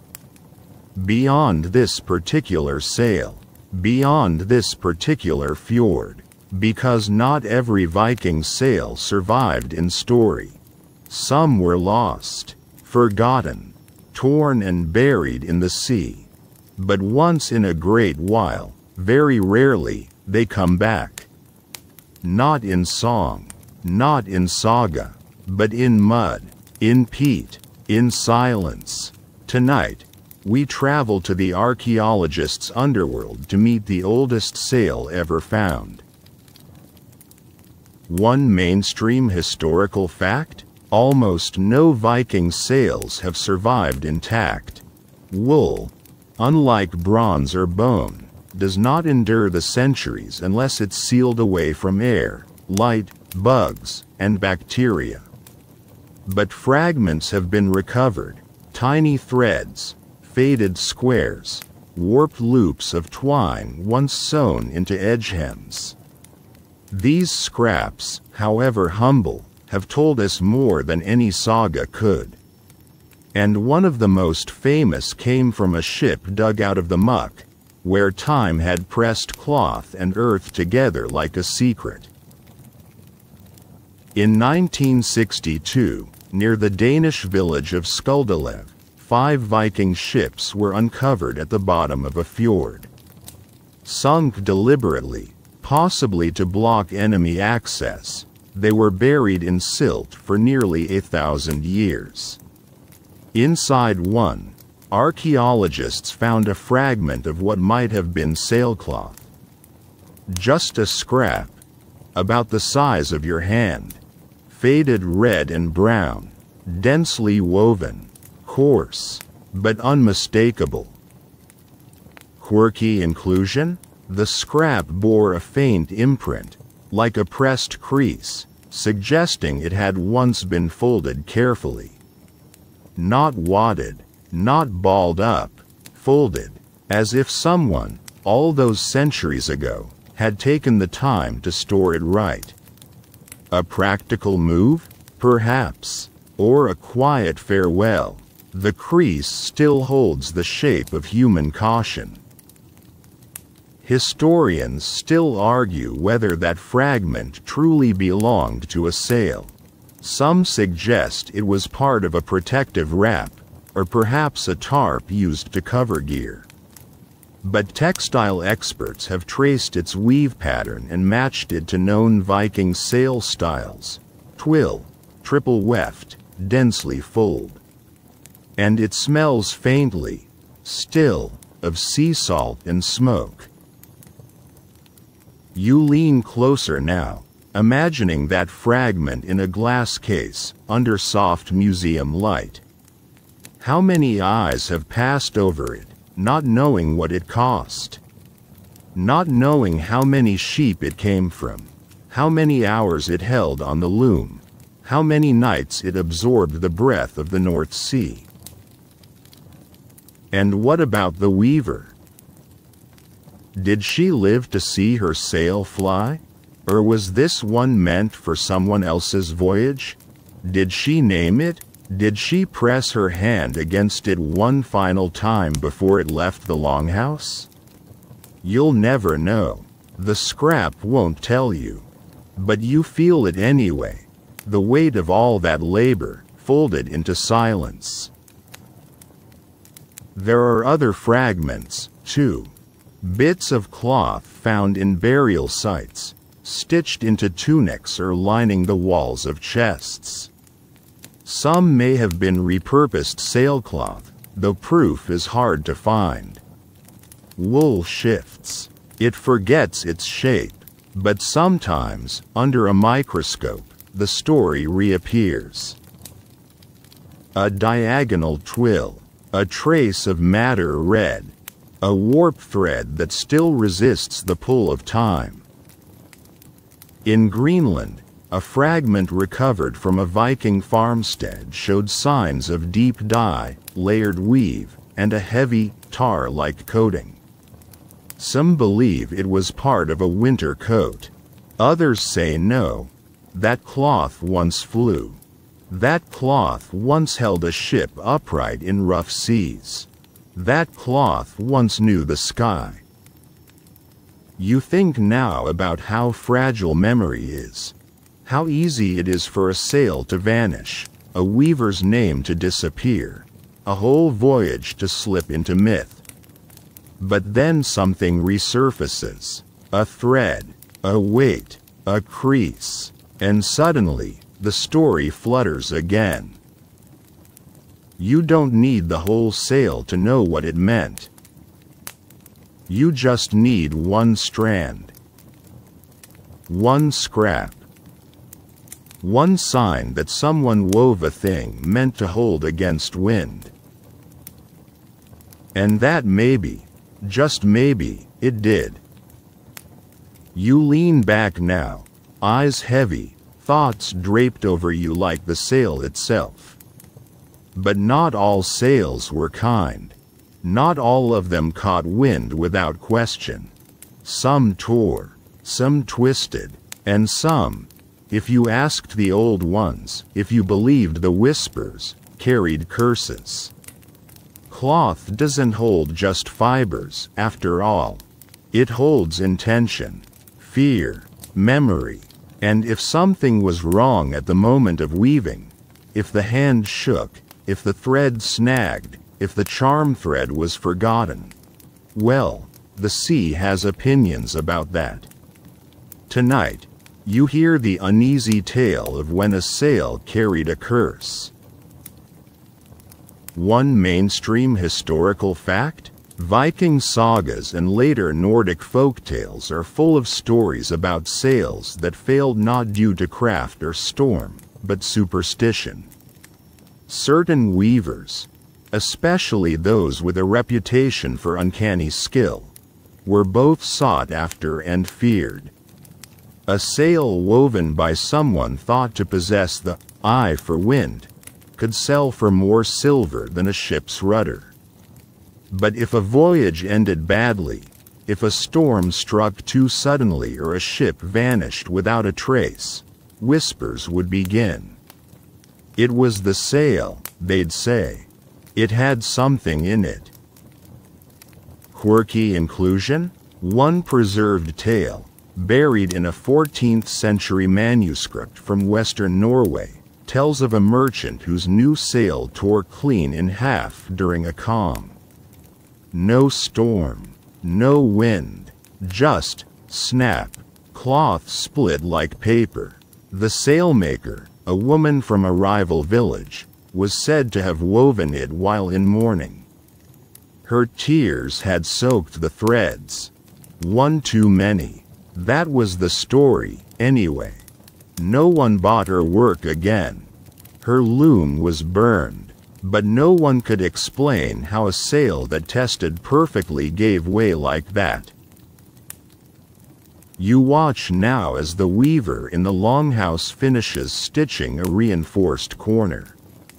She tests it by pulling hard, too hard, until the fabric creaks. But it holds. She nods. Still, before folding it over, she presses a sprig of dried rosemary into the seam. A small, quiet thing.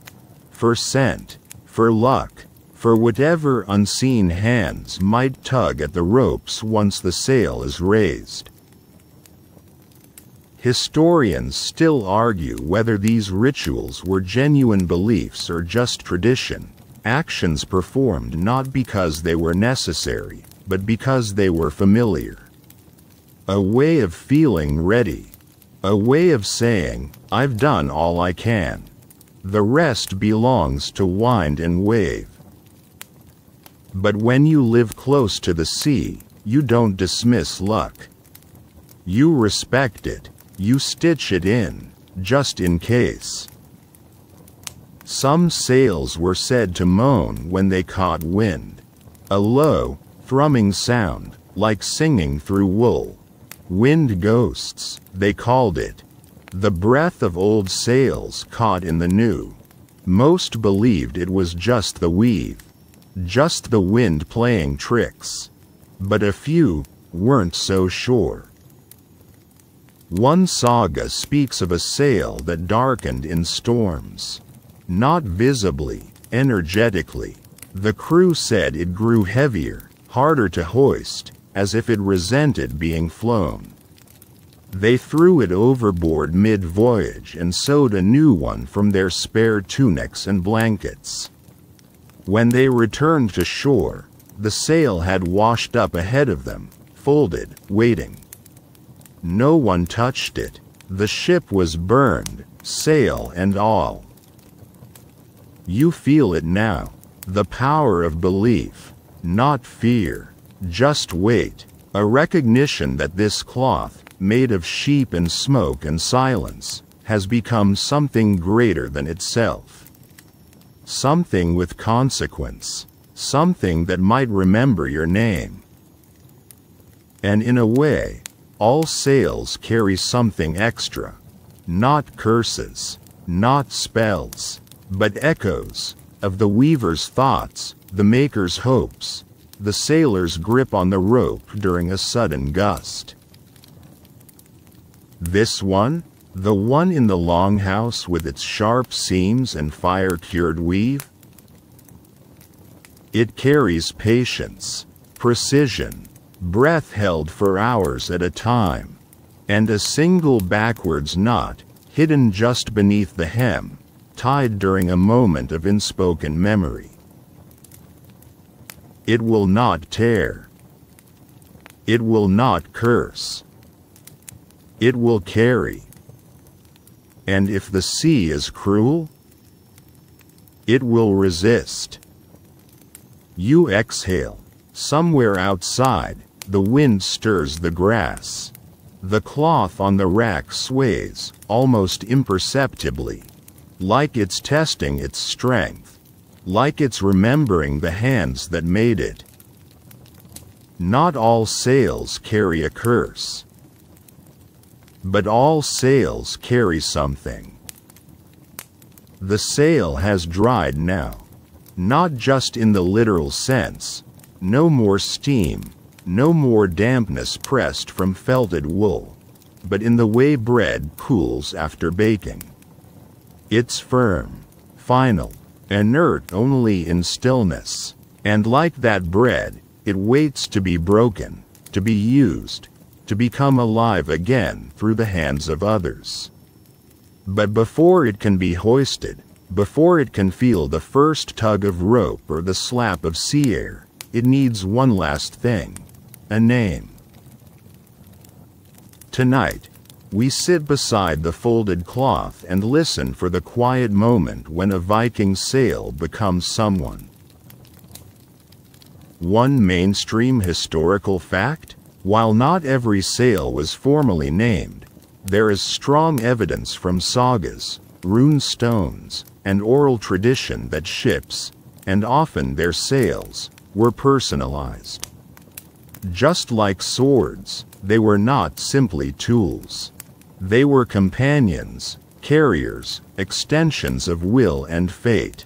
And to name a thing in Norse culture was not trivial. A name was not an accessory. It was a binding. Some ships bore fearsome names: Fiskefluga, Fishflyer; Ormurinn, the Serpent; Skuldmeyr, Shield Maiden. Others were more poetic: Solskin I Tarum, Sunlight in Tears, or Vindermini, Wind's Memory. The sail, especially if it was distinctive, striped, dyed, inherited, might carry a separate name, whispered among crew, sometimes stitched into a seam in tiny runes, unreadable unless you pressed your face to the cloth. Quirky inclusion? One Icelandic shipbuilder was said to name every sail after a different kind of silence. One was called Before Rain. Another, She Doesn't Answer. A third, discovered years later in a burial mound, bore the mark of a stitched raven and the words, No reply, sewn just inside the hem. You smile. That feels right. A sail is silence until it's filled. Tonight in the Longhouse, the naming is unspoken. There's no formal ritual, no chant, but as the weaver folds the finished sail for the last time, her fingers trace a path across the fabric, not quite absent-minded. She pauses near the upper edge, where the ropes will be sewn. Then she nods to herself. No words, but the name has landed. It doesn't need to be said aloud. Later, someone will ask what to call it. You'll know when it's up, she'll answer. It'll tell you. Historians still argue whether naming a sail was meant to imbue it with spiritual power or simply emotional trust. But when you've spent months, maybe years, crafting something by hand, thread by thread, it's only natural to see it as more than material. The cloth remembers. It carries every moment of the weaving. And when the name arrives, it feels less like invention and more like discovery. You watch now as the sail is passed to the hands of the riggers. Two brothers with thick rope-burned palms and sea-calloused eyes. They carry it to the dock, where the ship waits, its mast like a question mark scratching the sky. The sail is hoisted, not all at once, but by degrees. First to the yardarm, then unrolled, then threaded with its rigging lines, corners tied to the braces. You see it shake slightly, reluctant at first. Then it catches. Just a breath, then more. And suddenly, the wind is inside it. You hear the sound, FWUMP, low and strong, like a drum beaten from far below. The sail rises fully now. Striped, trimmed, quiet. You can feel the name in your chest before you know it in your mind. It has a name, and though no one says it, everyone around the dock knows. Some look up in silence. Others smile faintly, almost shy. A good sail doesn't announce itself. It simply holds. And this one, this sail made of Longhouse Moonlight, died with patience and silence and footsteps pressed into boiled wool. It holds beautifully. You breathe. The ship rocks forward slightly, testing its weight against the mooring. Not pulling, not yet, but close. You wonder what it will carry. Cargo, warriors, pilgrims, stories, all of the above. But tonight, it carries stillness. The knowledge that it was made right. That no corner was rushed. That the wind, when it arrives in force, will find a friend in this cloth. And you feel, for the first time in hours, something almost close to pride. Even though it isn't yours. The sail is ready. It has a name.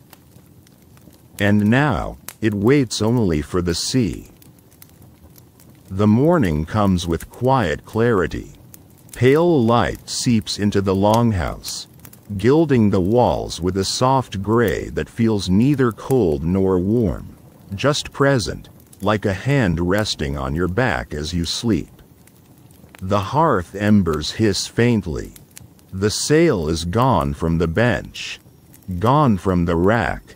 It's outside now, risen. You know it before you even look. The air feels different, more awake, more directional, and as you step out into the thin northern morning, there it is. The ship, floating low in the fjord, its new sail curved with sleep and purpose. It's no longer a thing made. It's a thing becoming. One mainstream historical fact: Viking ships, especially longships used for raiding or trade, were designed for sail and oar. But the sail, when wind favored it, could double the vessel's speed and conserve crew energy. With a well-made sail and favorable conditions, a longship could cover over 200 kilometers in a day. The sail didn't just catch wind, it transformed time.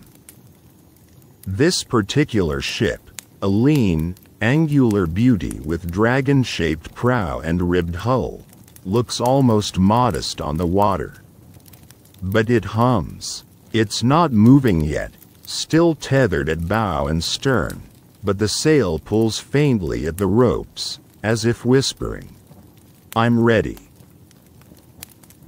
Quirky inclusion? One old Norse superstition held that a sail shouldn't be hoisted all the way the first time. You raised it halfway, let the wind catch it gently, then brought it down again, just once. Like a bow, like an introduction. Let the sea greet it, they'd say. Let it smell what it will serve. It was part courtesy, part caution. You watch as the crew does exactly that. A quick upward pull, a flutter, a brief bloom of striped cloth against the sky, and then they lower it. The ship rocks gently. The sail seems satisfied. A small ritual completed. The day can begin. The sail will be tested today. Not fully, not into open sea yet. But the ship will row out into the fjord, turn into the wind, let the ropes tighten, and see what this new cloth can do. Will it fill evenly? Will it pull clean? Will it flap, or twist, or scream? Sails have voices, after all. You're learning that now. A good one sings softly. A bad one yells. A cursed one? Well, you hope they've made no such thing. You follow the path down to the dock. No rush. The ship isn't going far. Just enough to feel the weight of its own breath. Just enough to let the sail remember the sky. The crew boards, stepping lightly on the damp planks. They move like men who've done this before. Because they have. Because in this world, you don't just know how to build a ship. You know how to listen to one. The ropes are untied. The oars slide out. The ship pulls gently away from shore. And there, as the hull clears the shallows and the water deepens beneath it, the sail is raised again, fully this time. The wind takes it in a slow exhale. The cloth flutters, tenses, then swells. There. That sound again. FWUMP.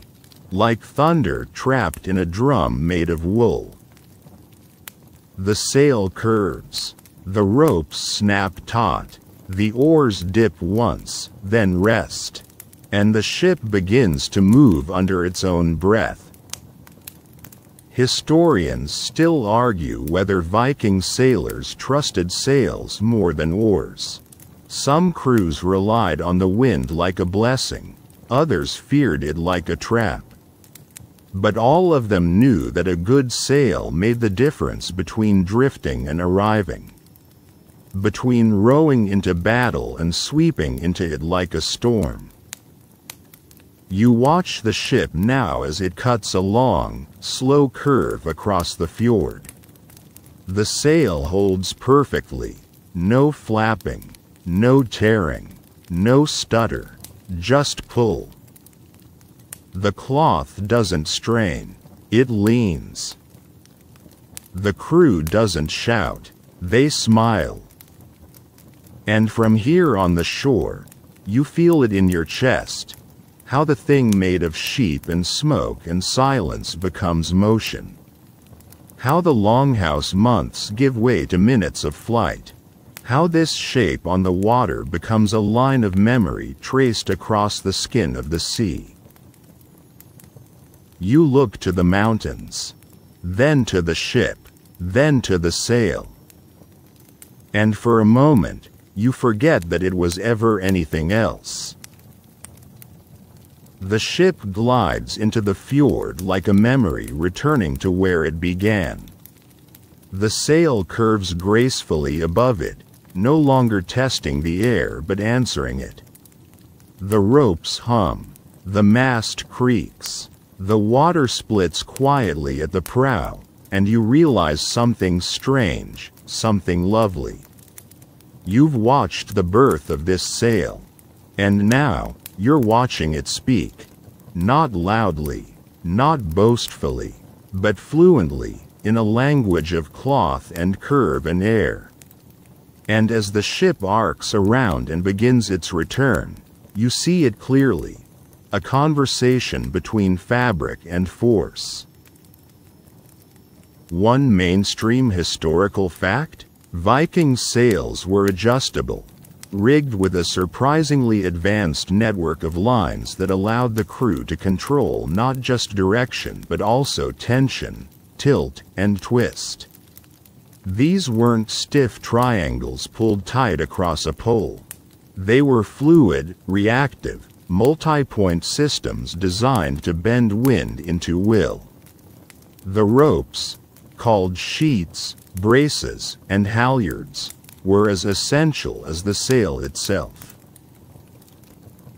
Today, you're watching them all in motion. As the wind shifts, the crew doesn't shout. They move, quietly, intuitively. One slackens a line, another tightens. The sail curves in response, reshaping itself like a muscle stretching into a new form. It's alive, not sentient, but responsive. The cloth isn't resisting the wind. It's partnering with it. Quirky inclusion? In certain traditions, seasoned sailors would tell rookies to ask the cloth, not the mast, meaning, don't look up to see if the wind is right. Look out at how the sail behaves. If it flaps, something's wrong. If it sighs, you're fine. If it billows like it's about to kiss the clouds, you'd best be holding on to something solid. You smile at that, because right now, the sail is doing exactly what it should. Not performing, but participating. The ship doesn't fly across the water. It threads its way forward, sewing weight behind it like a needle through silk. You notice, too, the small gestures of the crew. One of them strokes the edge hem of the sail as it dips low near the mast. Another knocks twice on the base of the beam, not a signal, just a habit. A quiet superstition. Keep it smooth, keep it clean, keep it kind. These boats are machinery, yes, but they're also homes. Ritual seeps in. Historians still debate just how advanced Viking sail rigging really was. Some argue it rivaled that of later Mediterranean designs. Others insist it was cruder, optimized for coastal voyages, not ocean crossings. But evidence keeps turning up: cleats, notches, pulley fragments. That suggests a subtlety of control. These ships weren't brutish, they were elegant. You watch now as the ship turns into the breeze, a maneuver called tacking, pivoting the bow through the wind to change direction without stopping. This is the sail's real test. It tightens like a held breath, then releases into the shift. The ropes groan, the mast flexes, the sail flutters, just once. Then it fills again, pulling from the new angle. Success. The crew lets out a breath. One man taps the mast and mutters, "She's clever." Not about the ship, about the sail. You nod. Because a clever sail is a rare thing. They bring the ship back to shore slowly. No rush. The testing is over. The wind cooperates. The lines are eased. The sail flattens slightly, growing lazier as the dock approaches. The cloth begins to sag, not from failure, but from permission. Its job, for now, is done. The crew moors the boat. Someone throws a rope to a waiting hand. The sail is lowered, not yanked, not dropped, but folded down the way a final page is turned in a good book. You see it settle in soft folds near the mast. Wrinkled now, salt-specked, but proud. And for just a moment, it looks up at the sky, still billowed at the top, still tasting the breeze, and you could almost swear it's smiling. You turn away slowly, giving it privacy in its rest. Because sails, like stories, deserve a quiet ending. By evening, the sail is once again folded, this time not as cloth in waiting, but as cloth fulfilled. It lies lengthwise across the benches inside the longhouse, still faintly warm from the day, and now faintly fragrant with salt and sun. Not in the romantic, sea breeze way. No, this is the scent of work, smoked wool, damp rope, and the faint trace of wind that hasn't quite left yet. Everyone speaks in low tones, if at all. The kind of quiet reserved for the end of a long task, where conversation becomes a shared glance, a shoulder lean, a single nod. The kind of quiet that means, you did it. One mainstream historical fact: finished Viking sails, especially new ones, were often rolled and stored indoors, even after their first use. Weather could rot them faster than the sea. Between voyages, a sail was protected like a prized tool. Sometimes it was even hung overhead in the longhouse rafters, drying among the herbs and smoked meat, absorbing the slow, eternal exhale of the home itself. And it didn't just wait. It listened to stories, to plans, to laughter, to silence. You watch now as the weaver, now simply a woman again, no longer with thread in hand, smooths the fabric one last time. She finds a crease along the lower edge, tiny, no consequence, and presses it with her palm. It disappears. She doesn't smile, but her shoulders settle. Her day, her season, is done. Quirky inclusion? In certain fjord villages, it was traditional to lay a small object on top of a newly completed sail after its maiden voyage. A stone, a carved bone, a bit of wood from the ship's own hull. It was called a hvila, a rest, not for the sail, but for the person who made it. As if the object would take on the weight of months, of hours, of each weft line counted by fingertip. A little placeholder for exhaustion, and maybe pride.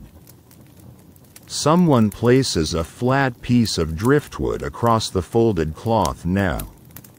Not spoken, not explained. Just done. A gesture as old as thread. The children, who had watched, then wandered, then drifted into dreams by the fire, sleep soundly on furs near the hearth. You wonder what they'll remember of this. Not the steps, probably. Not the science. But maybe the rhythm. Maybe the creak of the loom in the dark. The warmth of lanolin-slicked wool. The heavy hush that filled the room when the final thread was tied. Historians still argue whether sailmaking was truly communal or just the burden of the skilled few. But when you see the hands gathered around this folded cloth, young and old, strong and gnarled, you realize the question doesn't matter. Everyone contributed. Even the silence was part of the process. The fire crackles. Someone hums, very faintly. Not a song. Just a few bars of something remembered. Then quiet again. The loom still stands in the corner. Bare now, but not idle. It will be needed again, next season. Or maybe sooner. Maybe someone will bring word that a cousin's ship tore sail in a gale.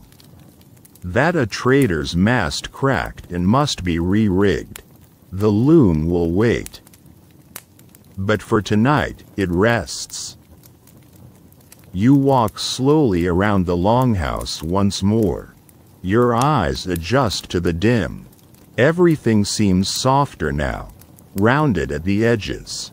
The bench legs, the shuttle handles, even the memories. You reach out, as if to touch the cloth, then stop. You don't need to. You've been here the whole way. From sheep to shadow. From flicker to flight. The sail is home. And so are you. The night outside is velvet. No wind, no sound. Just that vast northern stillness, where even the stars seem to hang in place out of respect. The longhouse glows faintly from within, but inside, no one is weaving now. No one is boiling wool. No one is threading charms into the hem. The loom is silent. The sail is folded. The fire has burned down to coals and warm memory. And so, we return one last time to the hush of this world, and sit with the truth that, after all the work, all the knots and beats and breaths, it was never just about the sail. One mainstream historical fact: the Viking sail wasn't just a technical achievement, it was a cultural cornerstone. It connected far-flung coasts, turned modest settlements into global trade hubs, and gave physical form to a people whose mythology, poetry, and worldview centered on movement. The Norse didn't just admire the wind. They partnered with it, and the sail was their handshake. But here's the thing. No saga was ever sung about the weaver. No skald recited a verse about the woman who spent half a winter boiling wool and half a spring spinning it. The loom never got carved into a rune stone. Yet without it, without her, nothing else sailed. The hero never left the fjord. The dragon ship never kissed the Irish coast. The trader never brought back silk from the Rus. Quirky inclusion? A single loom weight found near Hedeby was engraved, not with a rune, not with a mark of ownership, but with a tiny spiral, about the size of a thumbnail. Some say it meant luck. Others say it meant eternity. You like to think it was just someone's way of saying, "This matters." A whisper, carved in clay, that even the smallest part of the sail is worth remembering. And so, you sit here in the low light, not watching a voyage, but witnessing a kind of landing. A landing back in the self.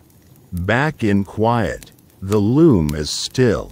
But its story isn't over. Because sails wear out, ships rot, but memory? Memory felts into the cloth. And if you're very quiet, and very still, you might hear it even now, the rhythm of breath, the beat of thread, the hush of fingers on wool. You close your eyes. Outside, the fjord does what fjords do. It waits, it reflects, it forgets nothing. And somewhere out on that still, dark water, a sail creaks faintly in its sleep. So now, you can rest. You've journeyed through looms and lengths of wool, through cold nights and warming fires, through the making of a thing most people only ever see once it's already sailing. You've felt the weight of warped threads brushing against your skin. You've listened to silence become rhythm. You've walked through a longhouse where the wind was born not with ceremony, but with care. And here, at the end of it, nothing presses on you. No need to remember every fact, or hold every moment. Just let them pass. Like cloth drawn slowly across your shoulder. Like water sliding under the keel of a ship that doesn't need to rush. Let it all fall away now. The spindle, the dye pots, the coiled rope, the wool steam curling upward into the rafters. Let yourself drift, not like a warrior racing into foreign shores, but like the sail itself. Lightened, loosened, folding into softness. There is no more to do, no more to hold. The fire is low now. The wind is quiet. The ship is anchored, the sail wrapped tight and resting beneath stars that have watched far greater things fall silent. You are safe here. You are woven into the quiet. And whether you sleep now, or simply float a while in thought, let the last threads settle gently into place. You've been carried far. And now, you are home.